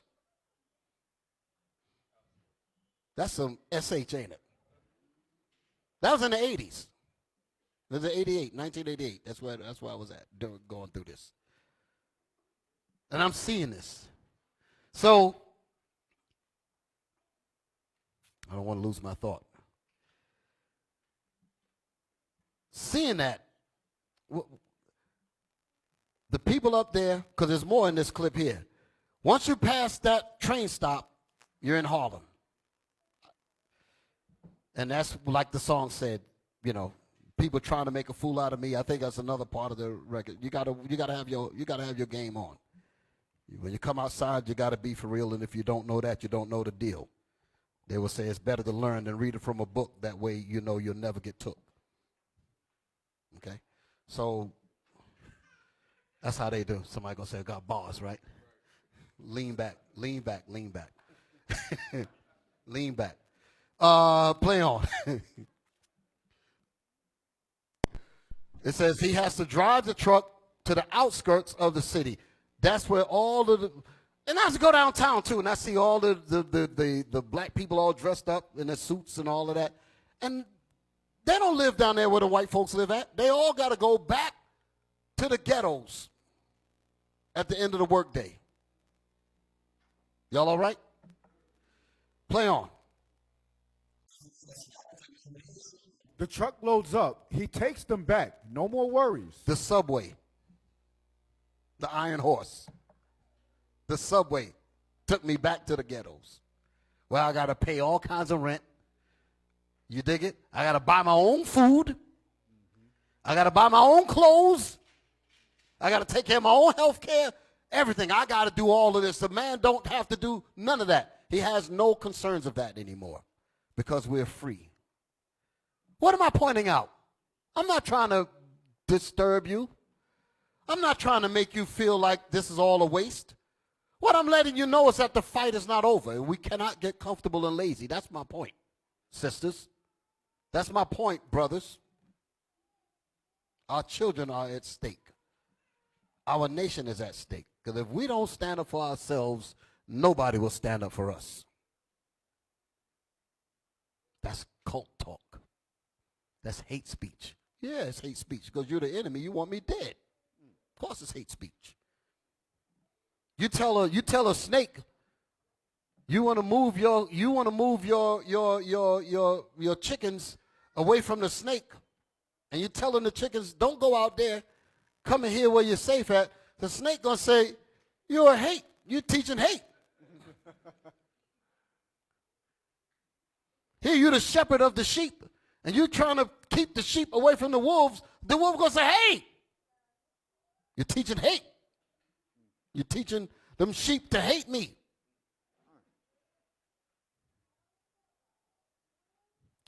Go ahead, play on. There's more to this. The truck loads up. He takes them back. Play on. No more worries. He ain't worried. The subway took us back. Go ahead. Once the cutting is done, the workers who live on the outskirts has to find another way of surviving, selling popsicles or popcorn. Selling popsicles or popcorn until they give you drugs. Because you have to make another way to make ends meet. Man working at McDonald's and Burger King, he can't even afford an apartment in Harlem. Forget about buying a car. Forget about it. Trust me, you don't want no car in New York City. I know. You pay more parking it than driving it. Play on. Has to find another way of surviving, selling popsicles or popcorn. Kids go into prostitution, into drugs. Are y'all hearing this? Does that sound like what we deal with? That's the reason why the dope was sent to Harlem. Because you niggas, this is how they thinking. You niggas, I know you mad, but I'm going to give you a way out. What? More pay? No, I ain't going to do that. I'm going to give you drugs. Going to let some of your rap artists make music glorifying cars and this and that and the other, and you could be like them. I came up in it. I've seen the devastation of Harlem during that time. And I talked about the Suzuki Jeep. Niggas buying them damn Jeeps, driving them all up around St. Nick and all of that. And the next thing you know, bam, he killed by another drug dealer. His ass is out of business. So you got the drugs, you got the prostitution, you got all of that.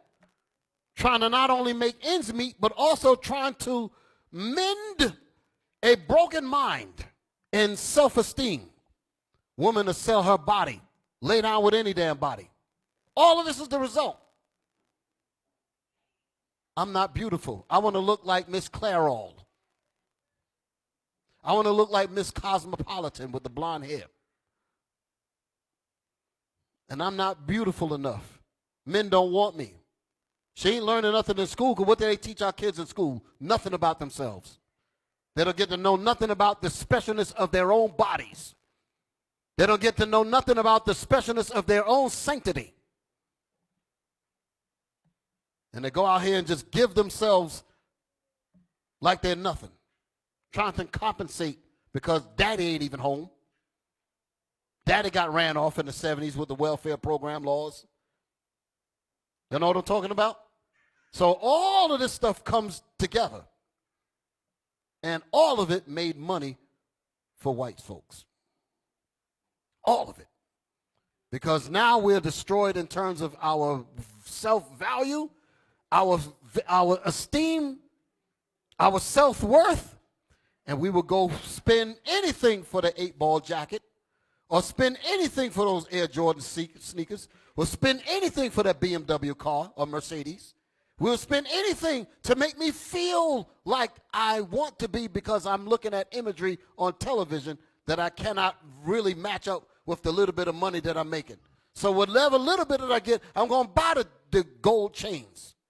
I'm going to buy the diamonds because I want to look like I'm it. And who's collecting the money? The white man. You think he really wants us in slavery? Chattel slavery? No. I got you niggas right where I want you. That's how he talk. I remember I was watching, I think it was a Donahue show in the 80s or early 90s. It must have been. I think it had to be the 80s. And you had some Klan men that was on the panel, and then you had some Jakes. You had some Jakes, some brothers that was about trying to turn things around. So they was arguing with the Klan members. Y'all hear me? And the white man said, listen, we got you niggas, because they would just say it straight out. We got you niggas just where we want you. And I don't think nobody in the audience knew what he meant. He said, we got you exactly, because the brothers were trying to say we're breaking out, we're winning, we're this and that, we're progressing. The white man sitting back and he said, we got you exactly where we want y'all to be. Damn.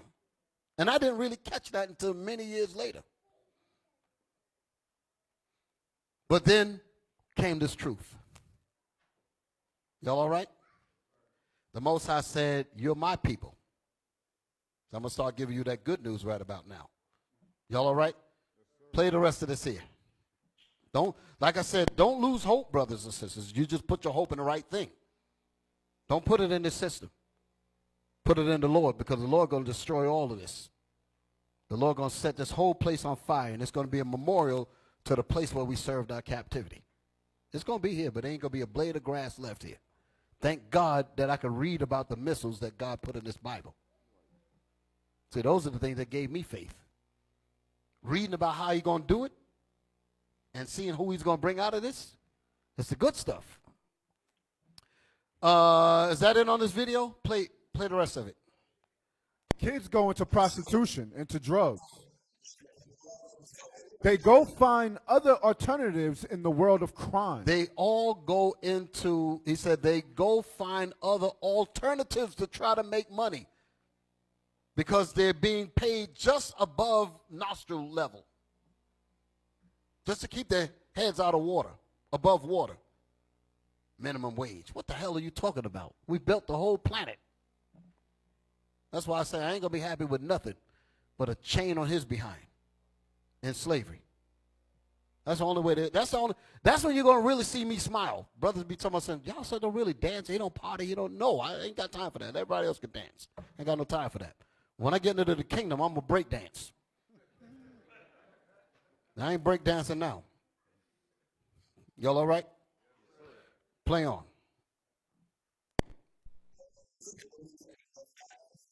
Okay, so that's it on that, right? So now I want to get to some of my other stuff.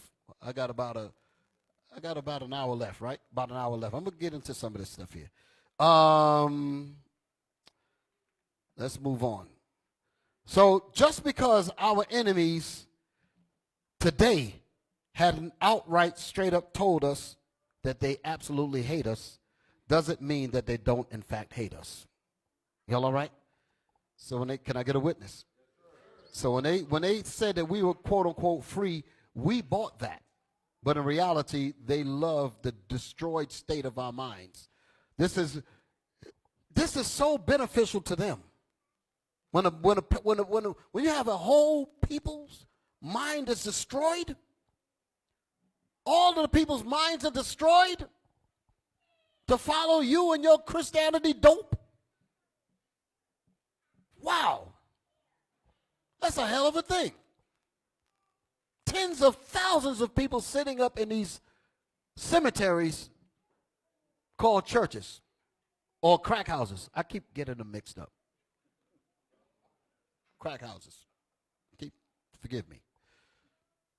I keep getting that thing mixed up. But they sitting up there with dead brain,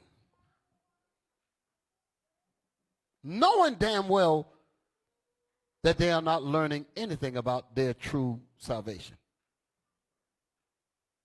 And they've sided with the enemy because they have so much faith in Satan. And they're going to turn against the servants, the sons and daughters of God. They're going to pay for that. Every last one of them. I'm talking about the Negro now. I'm talking about our people. White man is already doomed. They ain't got to worry about him. There's nothing he can do. He's condemned from the beginning. Give me Psalms 109. Get a scripture in there. Psalms 109 and 7. I ain't read this one since my days of One West on the Street. I'm going back now. Psalms chapter 109 and 7. 109 verse 7. The thing just came to my mind. Hit me in the spirit. Read that thing, man. When he shall be judged, When the white man, when the wicked shall be judged. Go ahead. let him be condemned, Let him be condemned. Okay, go ahead. and let his prayer become sin. And let his prayer become sin. So when I'm talking about going into church, forget about it. His prayer is a sin to God. What the hell are you praying for? I made you to be Satan. I made you to be the vessel of my wrath. I made you and fitted you to my destructive power. Why ain't T.D. Jakes and the rest of these preachers talking about it? That's in the Bible. Can I get a witness? Give me that, Romans 9. They hate this chapter. Romans 9, 22, 23. As a matter of fact, read down to like 26. Let's get all that butter. Romans chapter 9. Let it drip off the side. Romans chapter 9 and verse 22. What if God, willing to show his wrath and to make his power known? What if God, willing to show how powerful he is? Here's a white man with his TV and his technology, making everybody think that he's the power. The Lord said, well, wait a minute. Maybe I want to get some props. What if the Lord wanted to make his power known? Read that again. What if God, willing to show his wrath What if God, willing to show his wrath? Go ahead. and to make his power known, And to make his power known. Go ahead, listen now. endured with much long suffering? Stop. Here's the Almighty, the supreme power of everything. Why in the world is he enduring with much long suffering? You want to know why? Because God cannot he can't break his own word. Israel must serve their captivity. That's where we at. We must serve out our punishment. But while we were serving our punishment, God had to refrain himself from saving us. I want you to understand that. Hold that and give me Isaiah. Hold that. Listen to this. Show how angry your God is. But he's going to keep his word like he said in his Bible. Isaiah 42 verse 13. Listen. Isaiah chapter 42 and verse 13. The Lord shall go forth as a mighty man. When God is free from his prophecy, in other words, when it says now is come salvation and strength to our God and the power of his Christ. I'm talking about Revelation 12. For the devil is cast down. When that happens, the Lord is going to be free from his word of saying that Israel must go down and that falling away has to come. And he says, and then shall that wicked be revealed. He has to rule through his time that he may be revealed in his time, the scriptures say. For the vision is yet for an appointed time, but when it comes, it shall speak. The Bible. So when that time comes, that's when the Lord is going to be free to tear ass up. Y'all all right? I know this is too hard for the marshmallow brothers that can't handle this kind of talk. But I'm being the voice of God right now when I come out of this Bible. And if it burn your ass up, it burn it up. But that's what you need to get. Stop playing. Read it again. The Lord shall go forth as a mighty man. The Lord shall go forth as a mighty man. Come on. He shall stir up jealousy like a man of war. That's the way the war, the Most High going to proclaim war on everybody else. He said he shall stir up jealousy like a man of war. You know what it's like to be jealous? You ever seen people who fight when they're jealous? That's some terrible anger. The rage of a jealous man. Here's a man come home and catch a nigga and his woman tearing her up. He opens the door and sees The jealousy hit all kind of the red zone in his mind. You ain't buying him off. Oh, no. Let me run. Let me get my clothes. No, take these bullets. Y'all all right? Yes, sir. You're not calming that wrath down. No, take these. Read that again. The Lord shall go forth as a mighty man. The Lord shall go forth as a mighty man. Come on. He shall stir up jealousy like a man of war. God shall stir up jealousy like a man of war. You ain't buying him off. Ain't no gift gonna stop nothing. Here's a man coming out. Here's the man in the bedroom. The man open up the door. He sees what he sees. He ain't no gift. You ain't, listen, man, there ain't nothing you could give me. Nothing. But please, don't mean nothing. Hot brass is coming. Go ahead. He shall cry, yea, roar. He shall cry, the Lord shall cry, yea, roar. Y'all ever seen people fight so viciously that they're crying? Man, I don't want to get in a fight with somebody like that. Huh? I've seen a dude beat somebody so damn bad, I know he was thinking, could y'all get these people off of me? Because the dude was giving him the business. He was crying while he was whipping ass. Y'all all right? I mean, tearing him up. I mean, it was like pulling a tornado off of the brother. We ain't had the guns and all that back then. We fight with our fists. Y'all all right? Come on, read. He shall prevail against his enemies. God said he shall prevail against his enemies. This is the part I wanted to get to. That was just the build-up. Y'all all right? Come on. I have long time holding my peace. Did you hear that part there? I have long time holding my peace. What does it mean to hold your peace? You know, like when you want to say something and you have a rule or something where you can't break, you have to be quiet and you have to hold it, but inside you're boiling. Y'all all right? You mad. You black men, you know what I'm talking about. Every black man knows about this because he takes it short every day. He wants to lash out against some evil that's going on with him, some racism, some mistreatment, something, and he has to bite his tongue because he has to wait for the right time. Can you dig it? Y'all all right? This is God. This is God talking. Read that again. I have long time holding my peace. I have long time holding my peace. Go ahead. I have been still. I have been still. You mean to tell me the Creator has to hold himself back? That means he's trembling. Y'all all right? Come on. I have been still. I have been still. I'm angry and I want to get loose, but I can't break my word. Go ahead. And refrained myself. And I refrained myself. What do you mean when he said he refrained himself? His word held him back. Because the Most High is about his word. He said, as it is written, as it will be done. So he wrote it, he had it written, and he said, I have to abide by this because these are my words. But that don't mean he don't want to kick ass. Y'all all right? Come on, read that again. I have been still and refrained myself. Now will I cry like a travailing woman. Now is the time when he's free from his prophecy. Now meaning that he can let it loose. Now is he's not bound anymore. Now is us getting into the kingdom. When we get into the kingdom, we ain't got to be afraid of lowering our voice when the white man come around. Y'all all right? Can I get a witness? The white man's coming. We ain't got to do that. Read. I will destroy and devour at once. I will destroy and devour at once. That's the power of that destruction that he's coming with. Go back to Romans. When I'm free, because he said it in the Psalms as well. He says, you thought that I was one with you. Give me that. Give me that also. Let's get all that in there.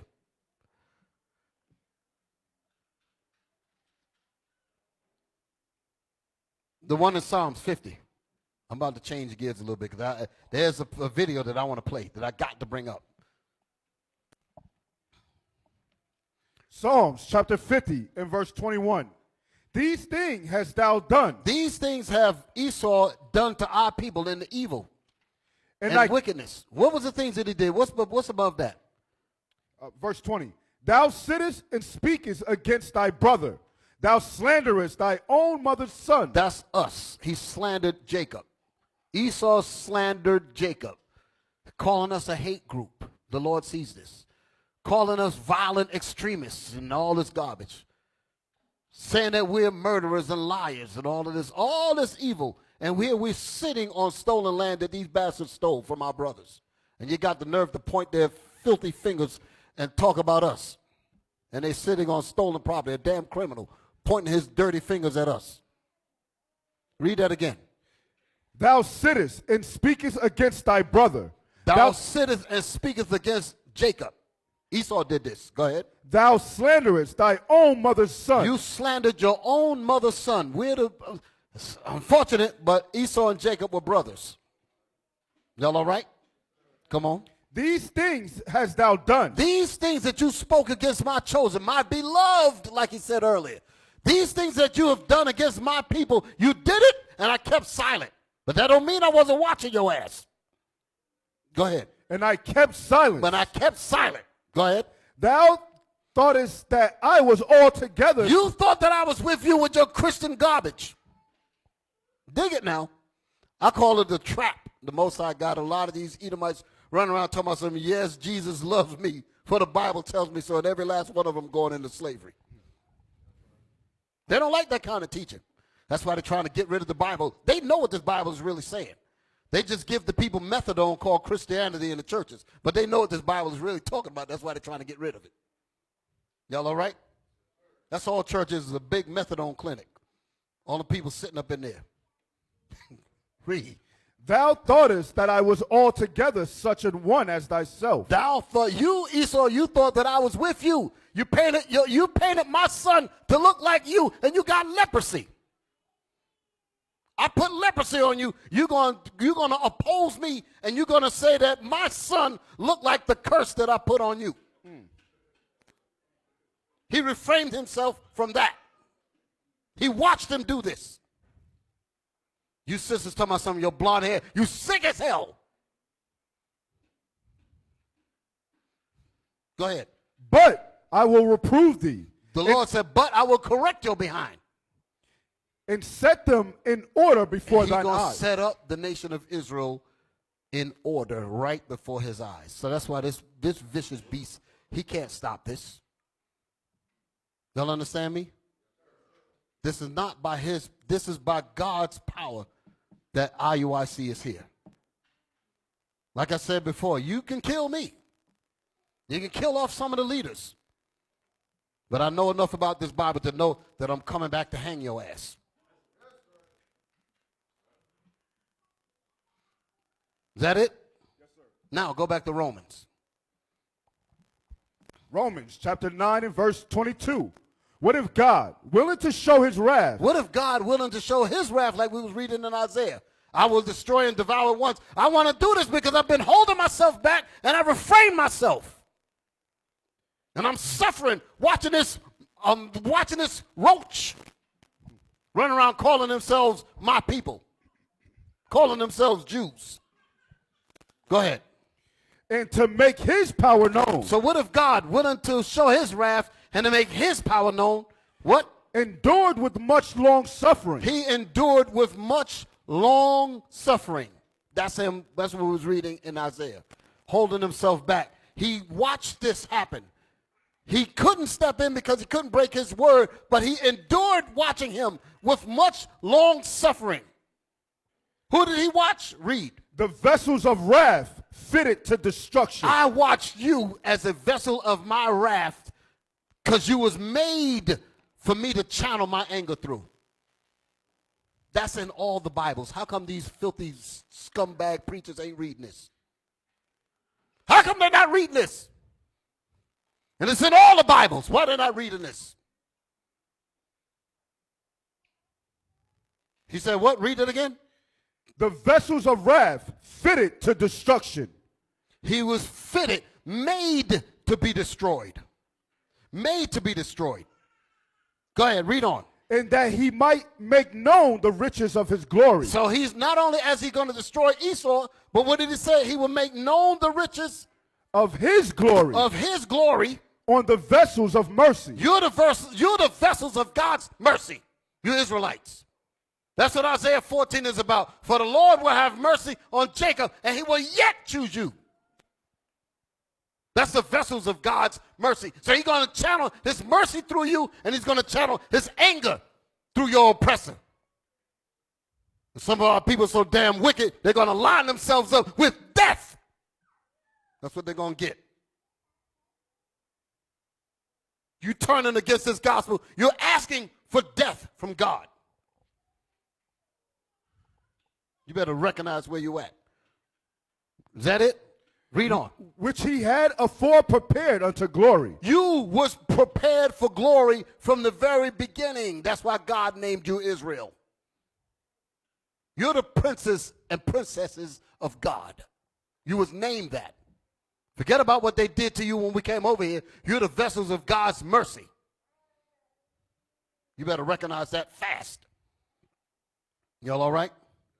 Now, give me Lamentations. I'm jumping around. Give me Lamentations. I'm going to read this here.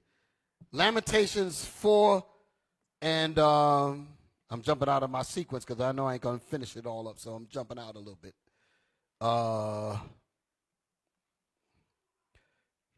don't like when I do that. I have a lot of stuff here that I wanted to really get into, but that's all right. Lamentations 4, and because I want to bring a video back. I want to bring a video into play. Lamentations 4, verse 17. Yes, sir. Lamentations chapter 4, verse 17. As for us, our eyes has yet failed for our vain help. In our watching, we have watched for a nation that could not save us. We have watched for a nation that could not save us. We're going to find out who this nation is. Watch. Keep reading. They hunt our steps. They hunt our steps. This nation, they hunt our steps. The same nation that we're running to, pleading to, trying to be like. Go ahead. That we cannot go in our streets. That we cannot go in our streets. Go ahead. Our end is near. Our end is near. Our days are fulfilled. Read. For our end is come. For our end is come. Read. Our persecutors are swifter than the eagles of the heaven. Our persecutors are swifter than the eagles of the heaven. Somebody might say, well, why are you stressing eagles there? Because that's the white man. I'm going to prove it. I'm going to prove it. Read. They pursued us upon the mountains. They laid wait for us in the wilderness. That's how they do. And they set drugs up in the communities as our only escape from the mistreatment that we've been getting since they brought us here. Go ahead. They never meant for any of us to prosper. Don't you ever think that. Even if you women become bedwenches to them, they still don't give a living piss about you. You so-called black men talking about something, I'm a stud. The white man like my rod. The white woman. Hell, the white man too. The white woman. They don't love none of that. They want to see you dead. Lord have mercy. When you talk about Esau, you end up going into the abyss because they sick as hell. So y'all got to keep that line on me. Don't let me go too far. Read. The breath of our nostrils, the anointed of the Lord, was taken in their pits, of whom we said, under his shadow we shall live among the heathen. Go ahead. Rejoice. We trusted in Esau. Go ahead. Rejoice and be glad, O daughter of Edom. That's telling you who he's talking about. Edom, the eagles. All that is all talking about him. Now God named them. Be glad and rejoice because you ruled over my people. You destroyed them, so you go ahead and be glad. But I'm going to get you. Read. Rejoice and be glad, O daughter of Edom, that dwellest in the land of Uz. The cup also shall pass through unto thee. The cup of judgment, so you can understand. Go ahead. Thou shalt be drunken and shall make thyself naked. And that's what they did to us. We drank the cup of destruction. We drank the cup of slavery, of being castrated, of being raped, family split up. We drank that cup. So now they got to drink the cup. Let's reap what you sow. Read. The punishment of thy iniquity is The accomplished. punishment of the Israelites' iniquity is coming to an end. Come on. O daughter of Zion. The Lord is letting us know who he's talking about. Oh, daughter of Zion, our captivity is over. When we come out of this, that's when you're going to really be free. So the Lord got to kill our enemies in order for us to really be free. Our people really don't get it. Give me Wisdom of Solomon 18:7. I'm coming back here. I know it's more left here. I'm going to come back and read this, but I got to throw this in there. Wisdom of Solomon 18:7. Remember, I'm coming back to Lamentations. Wisdom of Solomon, chapter 18 and verse 7. So if thy people was accepted both the salvation of the righteous and destruction of the enemies, for wherewith thou didst punish our adversaries, by the same thou didst glorify us whom thou hadst called. So read that again.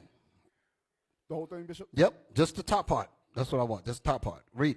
So of thy people was accepted both the salvation of the righteous. So our people, we accept the salvation of the righteous, but in order for you to accept the salvation of the righteous, go ahead. And destruction of the enemies. We also have to accept that our enemies must be destroyed in order for us to be in salvation. Do y'all understand that? So consequently, in order for them to rule, they have to accept, in order for them to be in their salvation, they must accept your destruction until thou be destroyed. That's the war. That's the war, like the scriptures say. In order for them to enjoy their salvation, because they're in their heaven now. That's why God is talking about, and thou shalt fall from heaven, meaning from their kingdom, from their ruling state. How art thou fallen from heaven? They're in their heaven. They're in their salvation. In order for them to be in their salvation, you must be destroyed. Y'all understand that?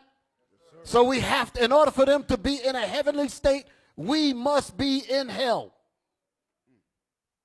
And they have to keep it that way. And church is guaranteed to polish your brains to accept that 110% with a leaf on top and a cherry. Go back to Lamentations. Lamentations chapter 4, verse 22. The punishment of thy iniquity is accomplished, O daughter of Zion. He will no more carry thee away into captivity. He will visit thy iniquity, O daughter of Edom. He will visit the sins of Edom. What was their sin? For thy violence against thy brother Jacob, shame shall cover thee, and thou shalt be cut off forever. That's the book of Obadiah. That's their book. Go ahead. He will discover thy sins. He will discover the sins that you did to us when they buck broke us. You black men, they bent you over and buck broke you. That's sin. They got to pay for that. When they raped and castrated us, they got to pay for that. When they raped our women, they got to pay for that. When they cut our babies out of our women's stomachs, they got to pay for that. When they did medical apartheid on us, they got to pay for that. When they coaxed our women to aborting their children, they got to pay for that. Giving you soft elevator music while you murder your babies in these rooms with the air conditioning on.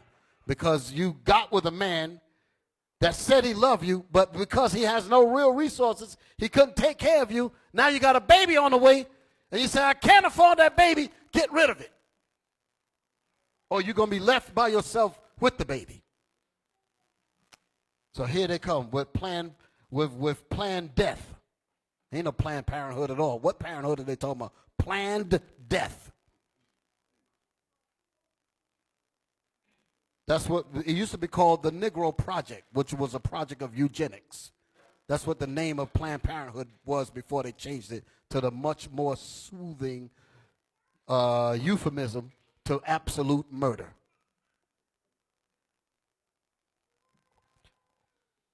I'm going to change gears. Give me Revelation. I'm going to read this and I'll play the video. I got to read this here. Read Genesis. No, give me Revelation. Revelation 11 and 8. I'm going to read down. Revelations chapter 11 and verse 8. Come on, let's move it. And their dead bodies shall lie in the street of the great city. Our dead bodies, we've made us into Negroes and Hispanics, dead to who we really are. And their dead bodies shall lie in the street of the great city. What kind of lying is it talking about? What kind of laying down are we doing? We're doing nothing. Let's prove it out. Shall lie in the street of the great city. Because we ain't physically dead. Go ahead. And they shall lie in the street of the great city for what? Which spiritually is called Sodom in Egypt. This great city is also known as a spiritual Sodom, and it is a spiritual Egypt. That's the Egypt that Deuteronomy, the 28th chapter, was talking about. And the Lord shall send you into Egypt again, meaning bondage again. But this time you're going on ships. And that's how we ended up here. They don't want your kids to know none of that in school at all.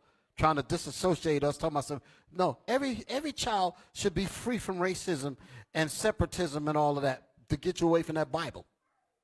But then they treat you like a dog when you go buy a car or a house or whatever.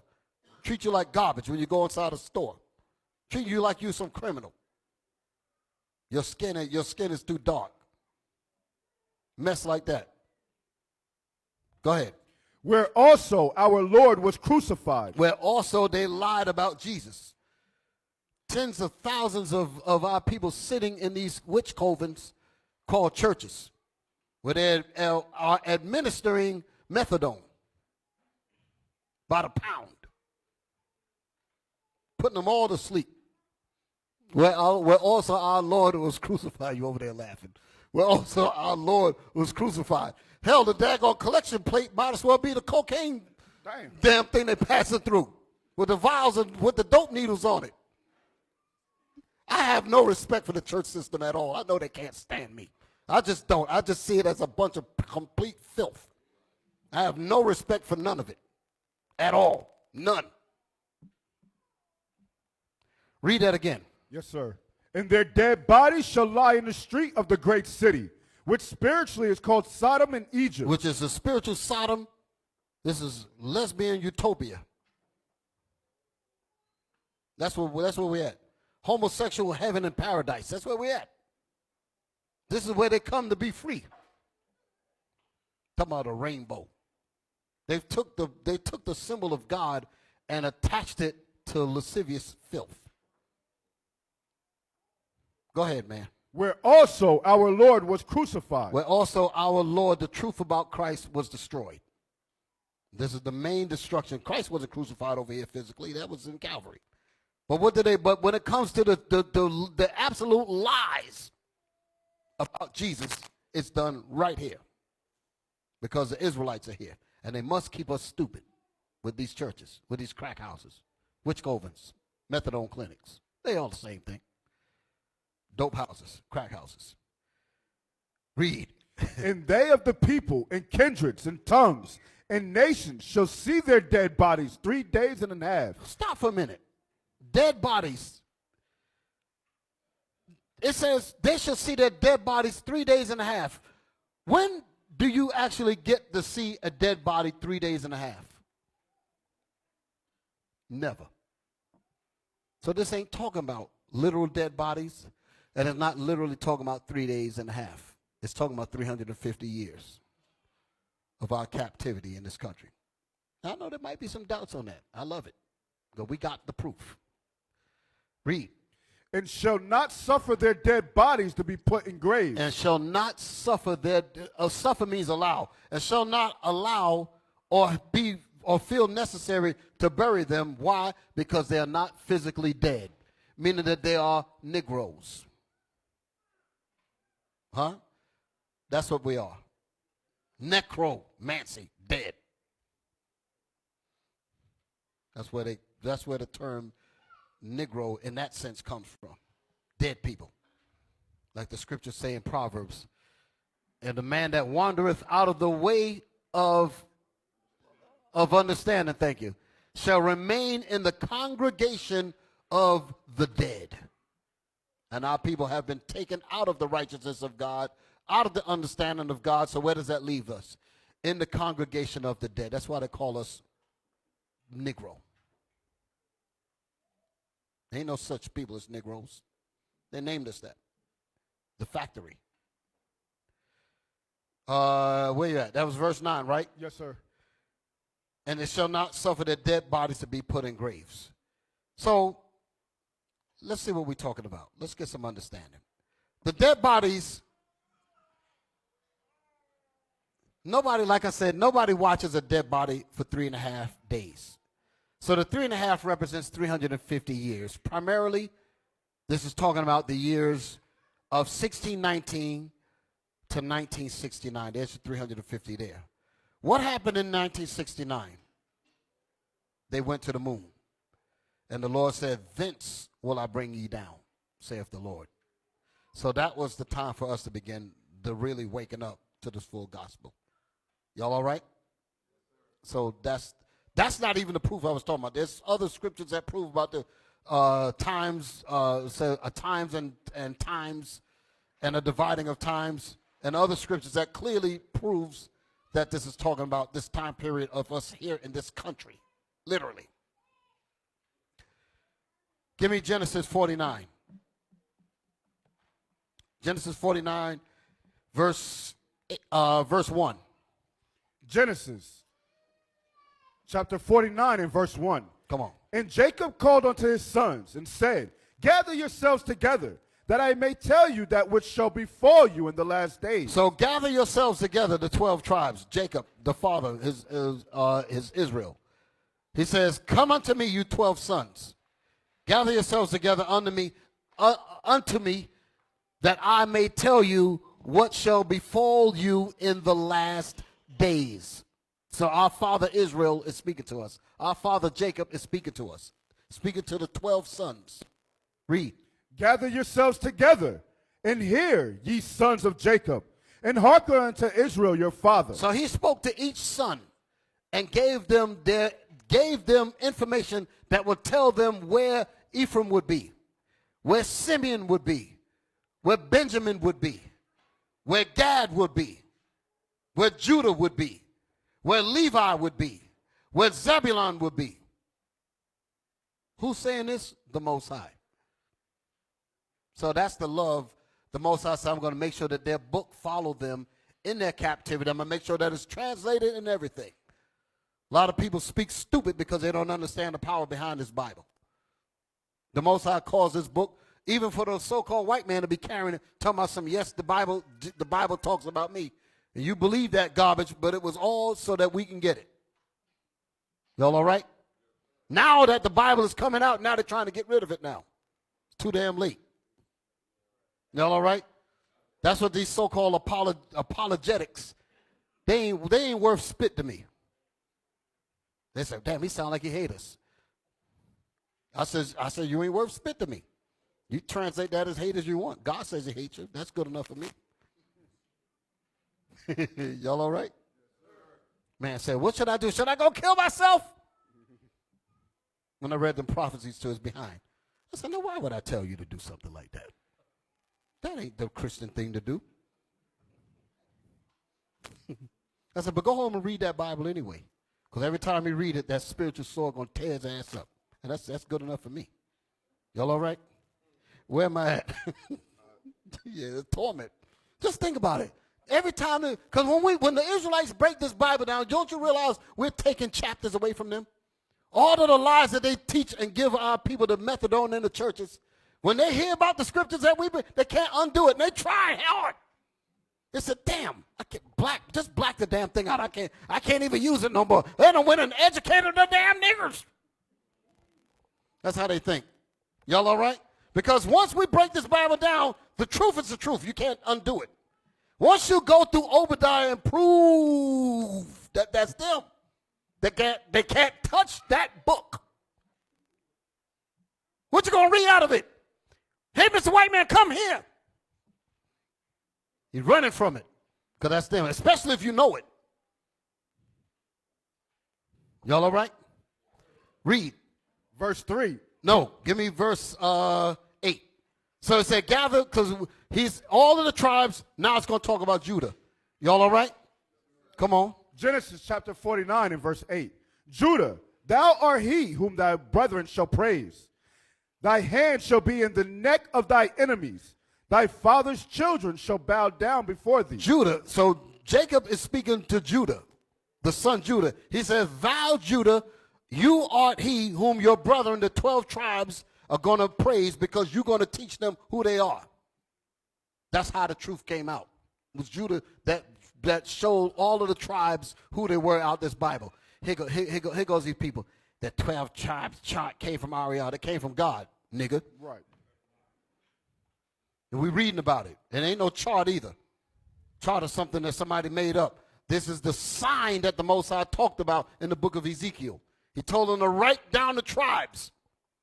He said, bring the 2 sticks together and make them into one nation. They ain't got nothing to do with Ariel per se. That's the Bible. Read that again. Genesis chapter 49 and verse 8. Judah, thou art he whom thy brethren shall praise. We give thanks to the Most High for the Most High putting his spirit on Ariel and all the rest of the brothers that bring this truth out. Like I always say, you ain't never gonna hear me speak against my elders. I'm talking about the elders that taught us. You dig what I'm saying? I'm not that kind of Negro. Because I know you, with your fish eyes, you don't give a damn about our people anyway. The hell I'm going to speak against them for your defense when you wish death on him? All of us. You don't give a damn about Ariel. You don't give a damn about none of us. Bishop Nathaniel, Bishop Kanai, the captains, you don't give a damn about none of us. So what the hell am I going to side with you and speaking against any of my people for? You bastards could drop dead. Read that again. Judah, thou art he whom thy brethren shall praise. Thy hand shall be in the neck of thy enemies. That's us fighting against this vicious vermin. That's what it's talking about. Trying to get some freedoms, quote unquote. Trying to get some rights so we can come out and teach this Bible. Martin Luther King and Malcolm X and them brothers, they didn't die in vain. Medgar Evers and them brothers, they didn't die in vain. In the old school, we actually had that picture up. I got the picture. When we went to remodel the school, I said, well, y'all ain't going to throw this away. So I took it with permission. Y'all dig what I'm saying, right? Yes, but we had the poster that had my brother in the school, had drew Malcolm X, had drew Martin Luther King, had drew the different brothers, Medgar Evers and all of that in pencil. And wrote on the, and Yaquab was the one that wrote on the bottom of it. I remember his handwriting. They did not die in vain. So you ain't going to hear me speak evil against my brothers. You can forget that. Where we at? Thy father's children shall bow down before thee. So the Lord gave the Spirit on the elders to teach us his truth, and we are taking it. We understood the work that they did. Getting back to what I was saying before. Those were the brothers that fought in the streets, fighting these cops, fighting off all kind of stuff to teach his word. There were some real wars that went down back then to establish his truth when his truth wasn't known by nobody. Had to fight. We came in, we picked up their spirit, we understood the labor that they put in. And that's the reason why we ain't stopping. We ain't stopping. Too much of my people have died trying to get us here. And you owe some debts. The hell is this? Pop it with your fingers. Talking about some good times. No. Still got work to do. Read. Judah is a lion's whelp. From the prey, my son, thou art gone up. He stooped down. He couched as a lion. He stooped down and he couched as a lion. Go ahead. And as an old lion. They gave us drugs. That's what this is talking about. They put us to sleep with drugs and methadone called Christianity or white supremacy in the churches. They gave us that and killed our brain. We read straight up where Christ is black and we talk about some color don't matter. That's a dead brain. That's a brain injected with the biggest needle of stupidity ever. Go ahead. And as an old lion. And as an old lion. Go ahead. Who shall rise him up? Who shall rouse him up? That's what's going to happen with the 3 days and a half. Go back to that Revelation. Revelation 11 and 9. Who shall rouse him up?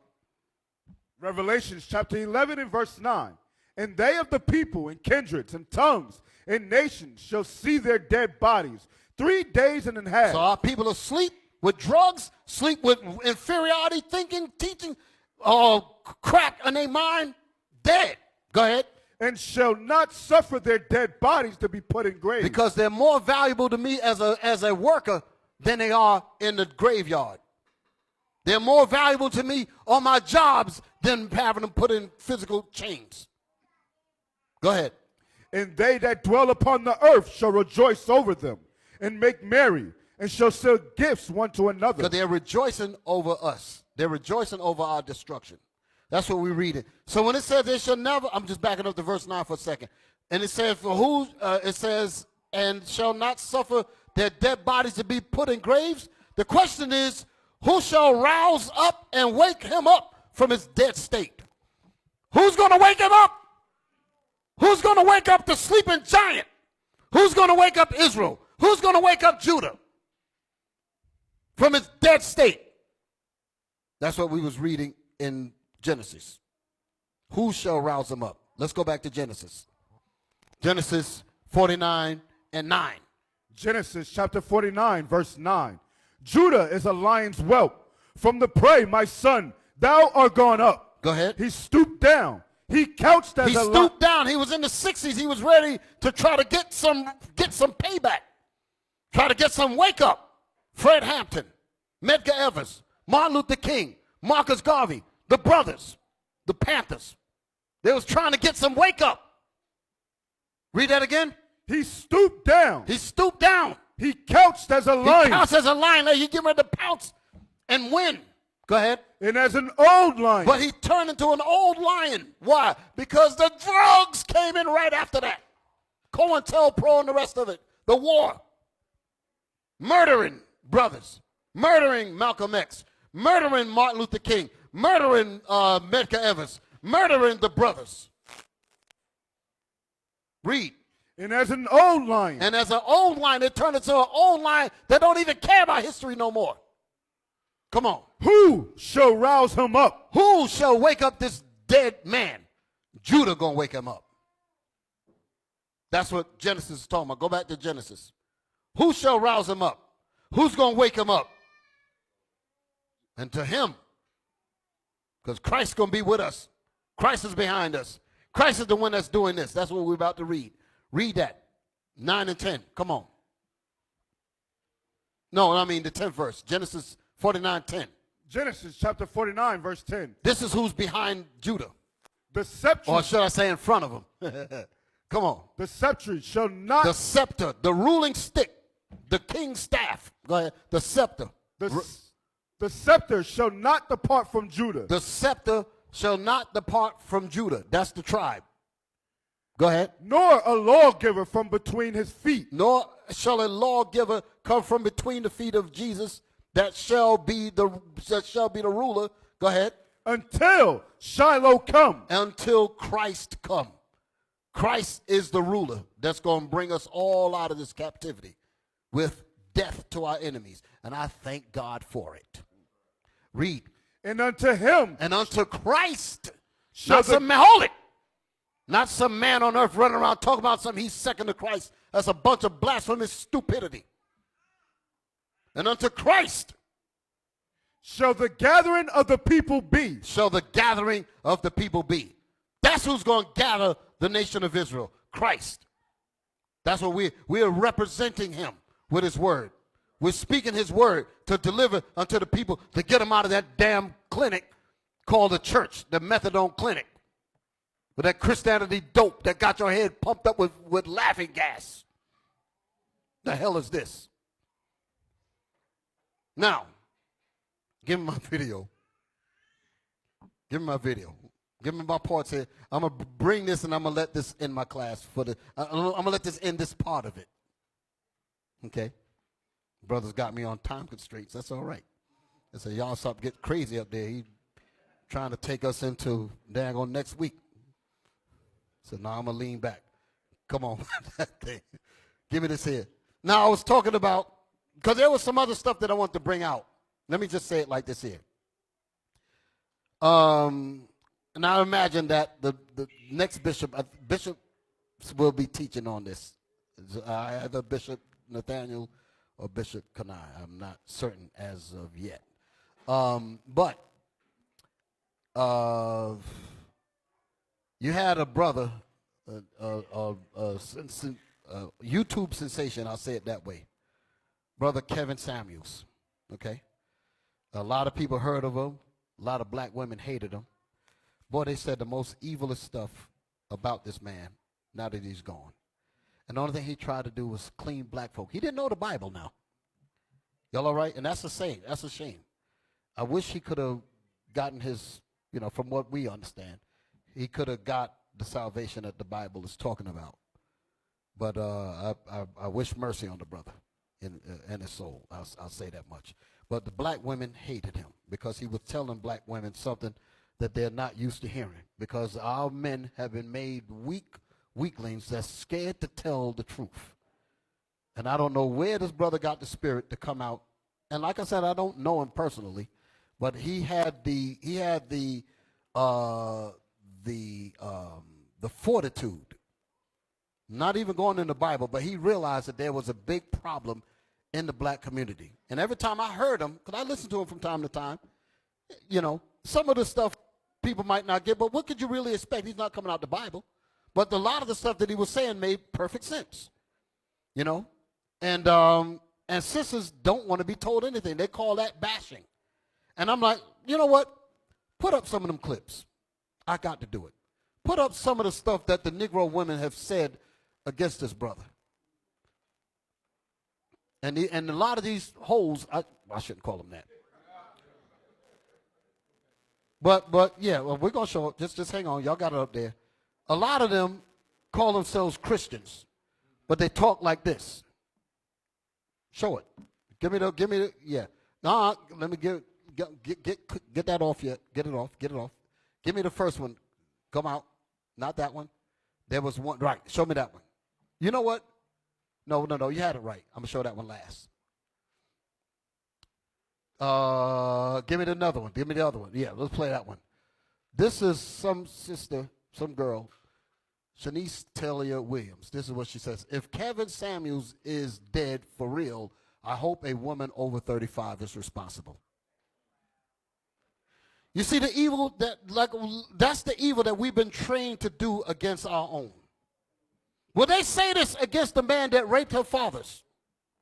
The white man. Would they say that about any of the people that raped our mothers, that did all of the evil, all of the ugly history that we've experienced was by the hand of our so-called white oppressor? But here's a brother, because her mindset is set by the Willie Lynch doctrine. And he was challenging that, and she hated it and wished death on the brother. Damn. Give me the next one. Not that one. This one here. Listen to this one here. You got something? Okay.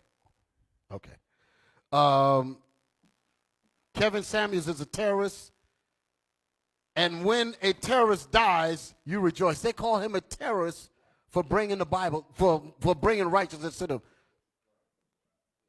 Damn. So I imagine Bishop is going to deal with this, so who's ever going to be teaching next? This. It says Kevin Samuels is a terrorist. If and when a terrorist dies, you rejoice. You dance on his grave. You knock down their statues. You spit and piss on his grave. That man promoted violence against black women. When did you hear that? That's a total lie. But that's the scripture. Give me that one scripture and I'm going to end it. Give me Isaiah 30. This is, and I wanted to get to us, because if they have this much hatred for him, you can imagine what they have against us. But these women were trained to be this way against their own men that's trying to save the whole nation. And if they're attacking him like that, imagine how they would deal with us. 30 and 8. Isaiah chapter 30 and verse 8. Now go, write it before them in a table, and note it in a book, that it may be for the time to come forever and ever. That this is a rebellious people. That this is a rebellious people, come on. Lying children. Lying children, come on. Children that will not hear the law of the Lord. So when I ain't talking about Kevin now, I'm talking about us. When we bring the Bible, our black women hate to hear the correction out the Bible. They hate us more than they hate this brother here. And amazingly, these same Christians are wishing death on this brother. And ain't tomorrow supposed to be so-called Mother's Day? Imagine how she feels finding out that her son was dead on social media. And they're rejoicing over this man's death, and this black mother has to find out about this. But yet they're Christians. Our people are wise to do evil, but to do good they have no knowledge at all. Don't you be fooled a bit. That's why a lot of our people are going to get death. They're going to get it, and they need it. Okay? That's it? Yes, sir. All right. So we're going to stop there, brothers and sisters. I